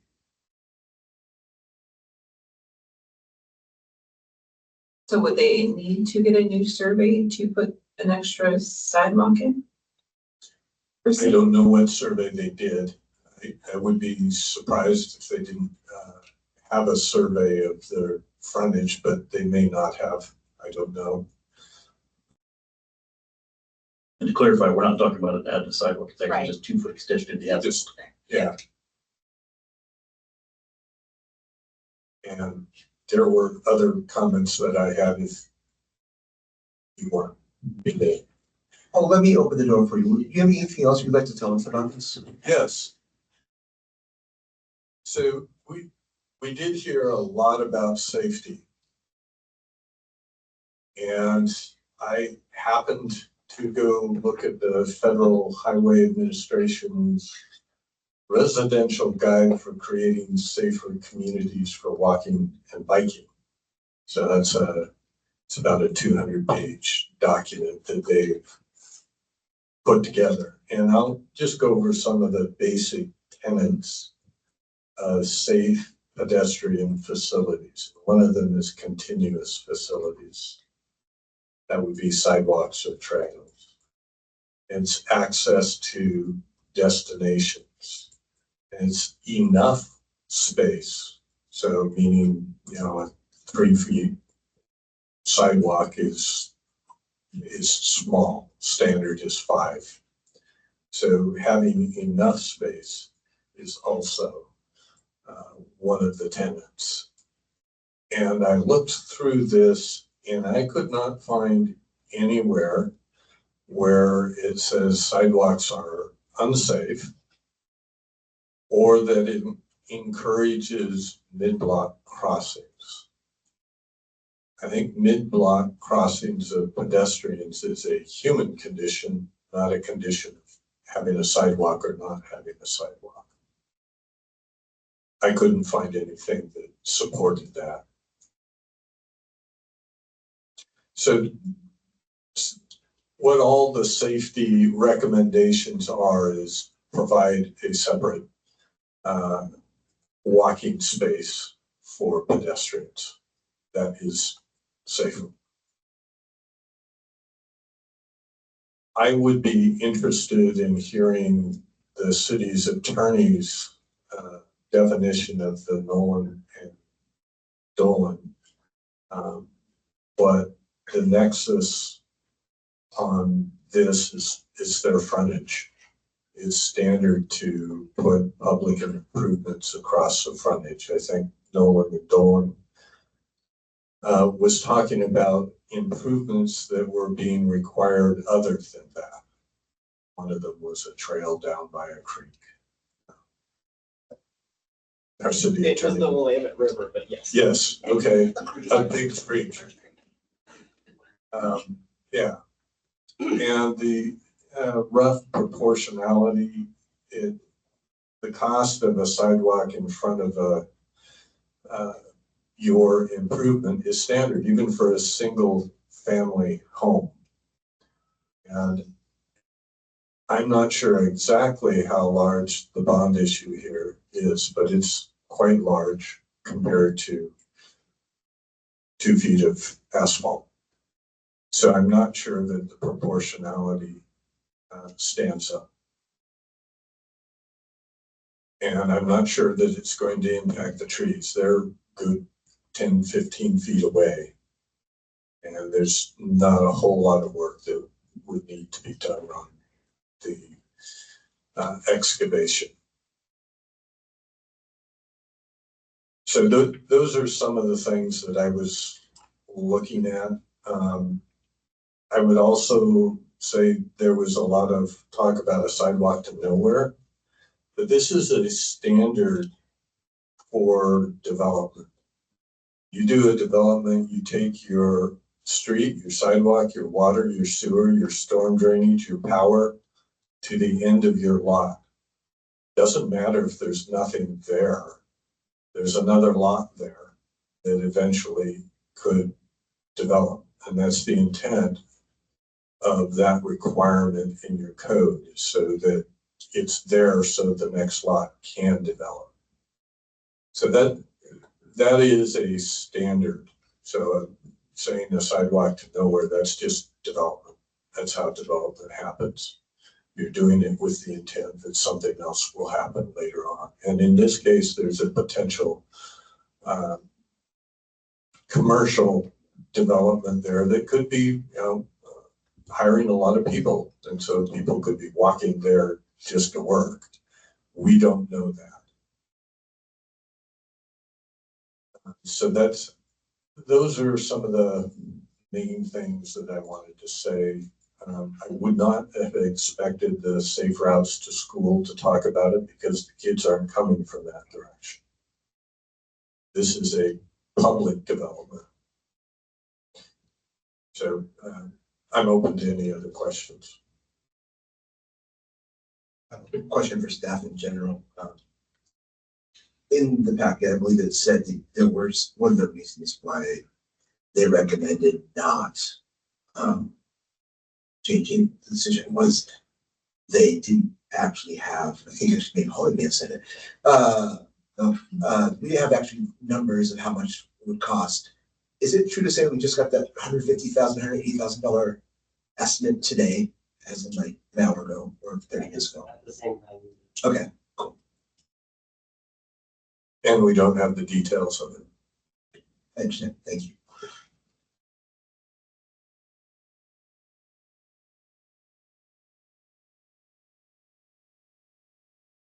Other questions from the council? Mayor, the chief of police has comments you'd like. That's good. That's for the staff next. Staff's comments. Council, I really have no position one way or the other in regards to support or against, but I just want to provide additional information. If that means a little bit towards some of the questions that council was just asking. For starters, obviously, as a police department, we support safe route to schools and that action. With that said, with what we're talking about here is it seems like the discussion is in regards to the increase of the shoulder being defined also though as a sidewalk. We as a police department see that space in front, if it increased by a couple of feet, it's increasing the shoulder, and it does cause, and I have experience in seeing this, that it will, I feel confidently, increase the number of vehicles that do pull over there and let kids out. Once again, I'm not leaning one way or the other in regards to for or against, but if you do have that increase in space and it's not a true sidewalk with curbing, and it's just shoulder, an increased shoulder, we want to also think about signage that then is along there that indicates no stopping standing during whatever hours for school. So to help us be able to prevent that problem of people doing that, because that natural increase in space will cause more people to pull into there, which then possibly does increase the safety risk that we were talking about, that it's now called a sidewalk. We now have people pulling in there onto said sidewalk, actually shoulder, to drop people off their vehicle. So just keep that in mind in regards to your assessment. The other piece that I wanted to just bring up, and again, no position one way or the other, but be aware that if you were to strike 6A from your proposal here and not have sidewalking in front there, and you have now, per that diagram where the blue diagram is for where the sidewalk is, and it links from existing sidewalk into the new sidewalk onto the property, we have to be aware also, I think, of the fact that when on school property, the concepts of having weapons on school property, etc. In other words, if we're routing general public onto the sidewalk where they can be open carry with a weapon, etc., and we're now firmly, obviously, routing them onto a sidewalk that goes onto school property, again, signage would be very important in that regard so that we're not putting people into a difficult position. This is if you don't have sidewalk going in front of the property as you're proposing in 6. And the extra signage would be the cost incurred by the school district or by city or the county? For signage? Yes. Question. For like loading, like no loading, unloading here, like, Oh, yeah, no parking, no loading or unloading. Like, basically, that's all you would need there, correct? it's, yeah, typically a no stopping standing type signage, not just no parking. You tend to want to have that defined because it's going to look like a shoulder. Like I said, this isn't going to look like a traditional sidewalk. It's curved. So it will look like just additional shoulder for people to pull off and let people out. So I have to defer to other departments in regards to where that funding would come for the signage. But it will, and I have experienced this firsthand, this problem will increase. Is widening, looking like a shoulder, not like a true curved sidewalk. Thank you, Chief. Any other staff comments?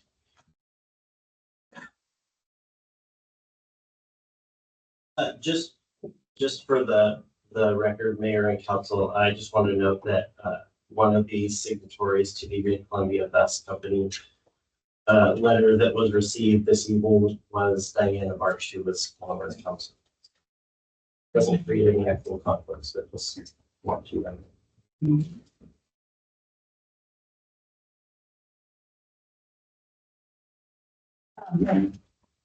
Yes.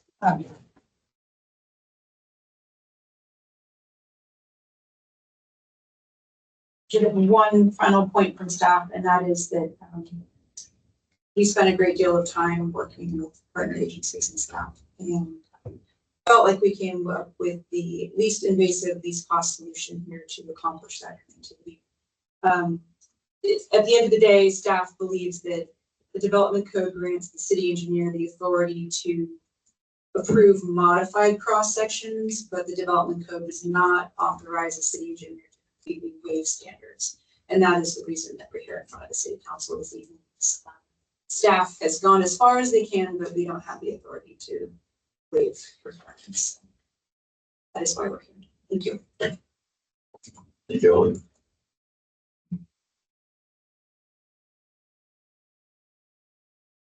If there are no other staff questions, we're going to move on. Actually, can I Ah, ask a question? So would the city be able to make them put a full sidewalk with cutting down the trees since they're not part of the city tree stuff? Yes. And we negotiated a lesser requirement, which is the 2 feet of additional shoulder to serve as pedestrian activity. But can we still put that in? Like, if the council think that it's related to that or no? So I just want to make sure I understand your question, Counselor. So you're asking, could the council require a full 5-foot sidewalk curb gutter? Yes. I believe that our development code grants the council that authority. But we don't have any numbers on that or anything.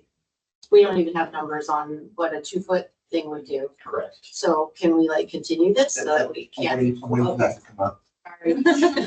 Ollie, If it's helpful for comparison, when the Dollar General went in across the street, they were required full curbs, gutters, sidewalks, streetlights, and that's the standard all the way to the intersection. But you said you couldn't even find the cost of the sign, so you don't even know how to height the sign. I couldn't find the height of the sign.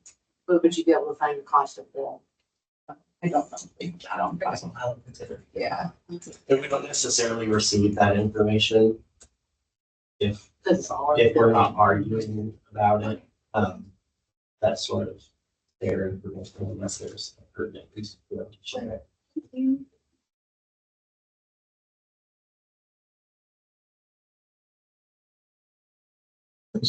No. okay. Now, are there any requests to continue this public hearing?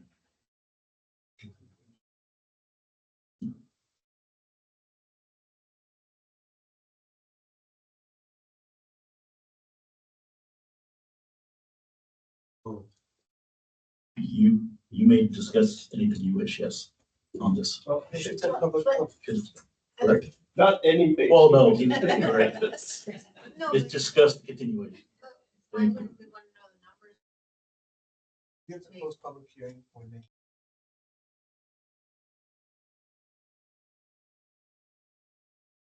Well, They could stay open to continue. so it depends. Thank you. That was very That helpful. was Yeah, generally, yeah, that's the order. Danny has a question. Oh, please. Danny.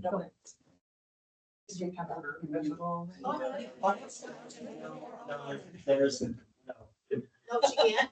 no, Oh, okay, sorry, never mind. we are not at that. There's. Okay. Can we call for additional public comment? There's actually the next section for the closing. So before I close, We have gone through all of the opportunities for applicants. That's questions from the council staff or anyone actually the same. it does say anyone, that's what I was gonna say that. Bring it up. I would not advise allowing additional public testimony, but. Okay. Before I close and continue this public hearing, are there any additional questions from the council or staff or anyone? As a reminder, once I close the hearing, on council staff may speak. Personally, I'd like all the information provided. So Dandy, I would like you to speak. Yes, you too, please.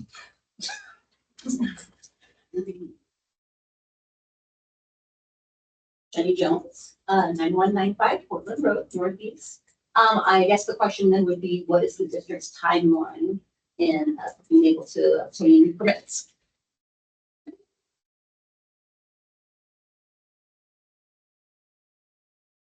For the permits for the 2-foot easement, I can answer that question. please. I'm not sure that this is relevant, Dan. Well, let me share that the district would prefer you just make the decision tonight about our request for the particular area. Because if we, regardless of what happens, we need to know what we're doing tomorrow so that we can move it forward, because we're not going to meet our construction timeline if we have another delay of the month. It's go time. Understood, thank you.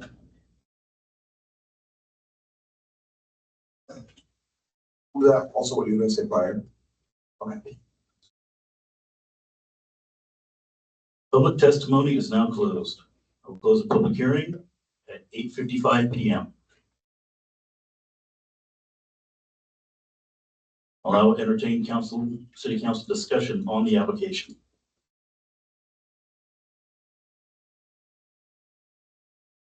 Okay, so my question is, like, there is a timeline to request this stuff, right? Before we have to make a decision, right? 120 days or whatever it was. Where are we at in that?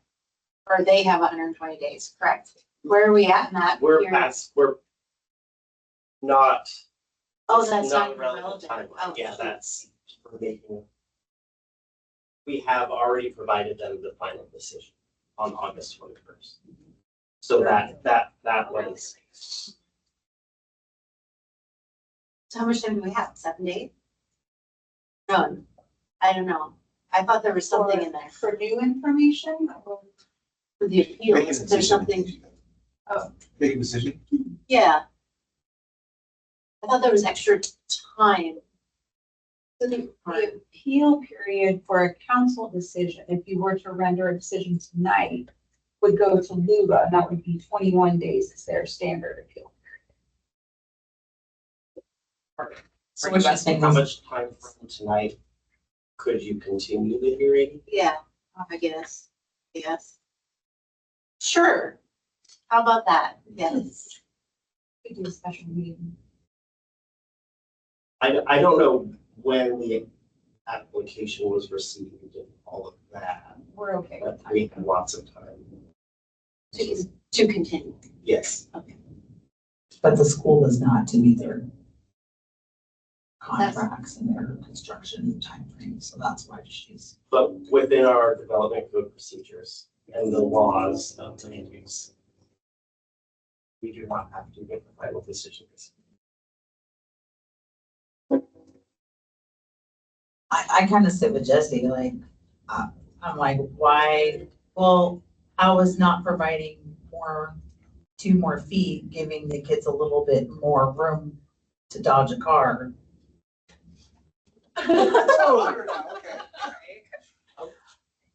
From personal viewing of that, I don't really see the kids walking on that side of the road. I see them crossing the street to the sidewalk unless they're cutting out of school and they're like just stopping the road to go to the Dollar General. Yeah, I see them cut across to go to Dollar General all the time, and especially because there's another sidewalk that goes directly behind Dollar General, so they can just shoot straight across and then hit that sidewalk behind Dollar General instead of going all the way around. Yes. I guess my take on this is pretty simplistic in nature.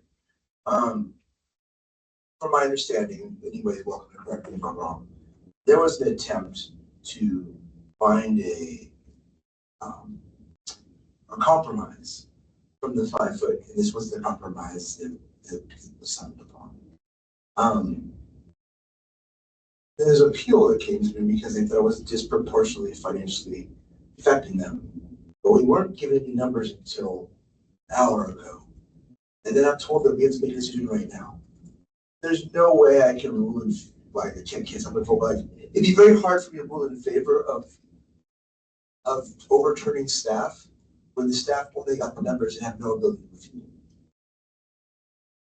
I respect and I appreciate the timelines, I do, I wish there was more to the numbers were given to them earlier so they could have the ability to say, hey, yeah, I see this, or hey, I don't see this, or an itemized list of why it would cost $180,000, $150,000 to put in a sidewalk. We're not even sidewalk, extension of the asphalt on this road of the road. I heard what the presentation said, and I believe him when he says there's added costs that I'm unaware. Even with those added costs, 150 seems high. I just don't know. If that was Christmas earlier, that they could itemize and say, hey, this is what's coming from, make more sense. Right now, it doesn't make sense. I think there should be some more time to look at the numbers, especially just getting them right and have them make a rash decision. Well, that'll be my question for the council then. I mean, if there was to be continuance, what exactly is the request from the council? What details they want to see? I would like to see the figures for how that is $150,000, $180,000. And I'd like staff have to be able to say, hey, this makes sense, or hey, this doesn't make sense. Because the quote, the key linchpin on this argument is that it's financially disproportionate. And that the evidence of being financially disproportionate wasn't given to us until the hearings. It's not even about it. It was just a number that was thrown out. I have no idea where that number comes from. The other argument was that it would make it more unsafe if we had the 2 feet. I just don't, I don't feel that argument's sufficient.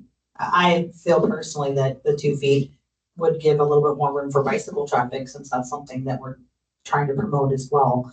And again, if Fiber Fab did develop and there was businesses there, then people will be biking to work. Can I, Possibly. along the lines of what they stated about kids being dropped off in front, that's happening now at the elementary school, and we have the crosswalk section. So as a school employee, also as a parent, I don't feel that it's safe to have them drop off in front like that. And so adding that 2 extra might be a concern as like a con of having the sidewalk put in. But I also do see it as a pro having that extra sidewalk space for kids to walk, bicycles as well. But we got parents that are in a hurry, just wanting to drop off kids. One of the arguments that was made, not made, but proposed was, hey, you're right, let's not do the 2 extra feet. Let's just put in a sidewalk where they can't park there. And that's gonna be more expensive. But if we're talking about safety, I mean, that is the safest route. So to I guess what I'm saying is, I'm not saying that we need to put in a sidewalk there. I'm saying that if safety is our main concern, then you know these answers are right. The answer is putting in a sidewalk, which is what Dollar General did prior across the street, which is why they go over there because it's safe. Especially with the increased traffic that we're gonna get from Amazon and kid going to elementary school, so it's definitely a safety concern for me and my wife. No, I would be ready to make a motion after. I see it. I think the decision with the council needs to make now. Consider a. You have to make a motion to postpone to, I believe. So if someone wants to make a motion, please feel free. I'd love to hear. Yeah. I would make a motion to deny the major variance file BAR 2025-04. That's the wrong one. Oh, Already approved that. Just going for the script. I don't think they'd use the script. They were kind of use the script, but I don't think it's that piece of scripts. It's at the end of the first appeal stop report. I think. Either do the page number. I looked. oh, yeah, you're fine.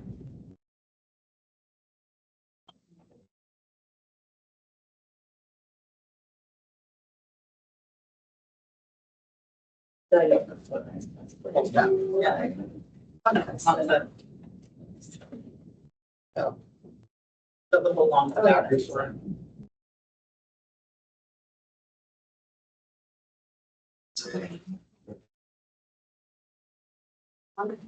Motion is on page 30 of the council packet. Reserve. costs. A proposed motion, I should say. Yeah. Yeah, I make that motion. This, that's approving the application with the condition. which is- Oh, okay. Which would be this one? Yeah, I want to do a motion to, extend it so that we can get the numbers to see if it would be more prudent to not do it, put it, okay, so do it, okay. What do I say? my motion is different than yours. I know my motion. Okay. You don't know what to say. I'll make a motion. I make a motion to not approve the general middle school for the development project reference and site development review file number SDR 2025-01. And I don't, this is the part I'm confused on. I don't want national chief, I want a sidewalk. If we're really talking about safety, if that is what I keep on hearing, is safety. And all I'm hearing about is our town and how we want to take care of people. I don't want 5 feet, I want a sidewalk. You mean, I don't want to go 5 feet tall, the 3 plus the 2, I want a sidewalk. I think the sidewalk is the safest things for our kids. I think the sidewalk is the safest thing for our community. And so that is what I want, because if the shoulder problem is as much as they're saying it is, it kills that too. That's my motion. I want a sidewalk. Before that seconded, the motion would be to approve the middle school development project site design review with a revised condition. Okay, I make a motion to approve the Jervis Middle School development project. Yeah, recommended language follows for Yeah, motion to approve the Jervis Middle School site design review file SDR 20. Okay, you gotta go slower, I'm so sorry. You could just say as stated. Okay, perfect, love it. Okay. but say it to.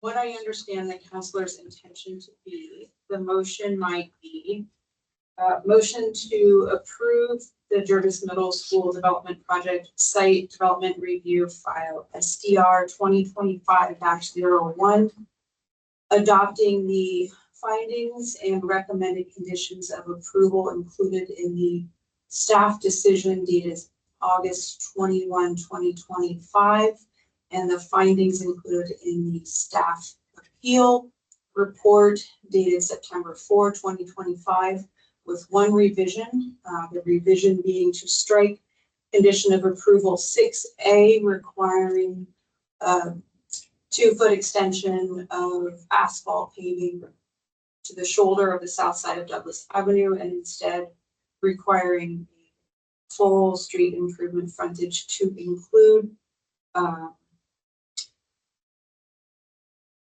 help me out here, Gordon, gutters, sidewalk, 5 foot in width. The full bike lane, curb and gutter and sidewalk.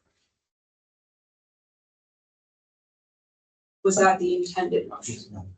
I make a motion to do what she said as stated. Great motion. We have a motion, is there a second? I second the motion. We have a motion, second, we'll do a roll call from my left, please. Councilwoman McGinnis, Aye. Councilwoman Reed, Aye. Council President Reed, I'm gonna say no, because I would have been okay with the first one. Councilman McGinnis, Aye. Councilman Gould, Aye.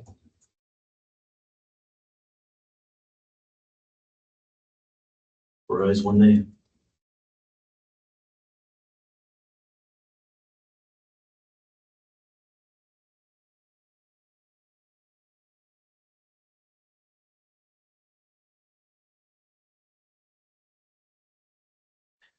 Thank you to the members of the public who provided testimony this evening, and notice of decision and appeals rights will be mailed to all participants.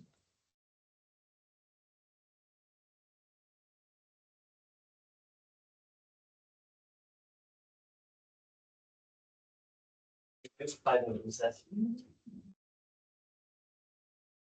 It's 9:09. Let's take a 5-minute recess as suggested.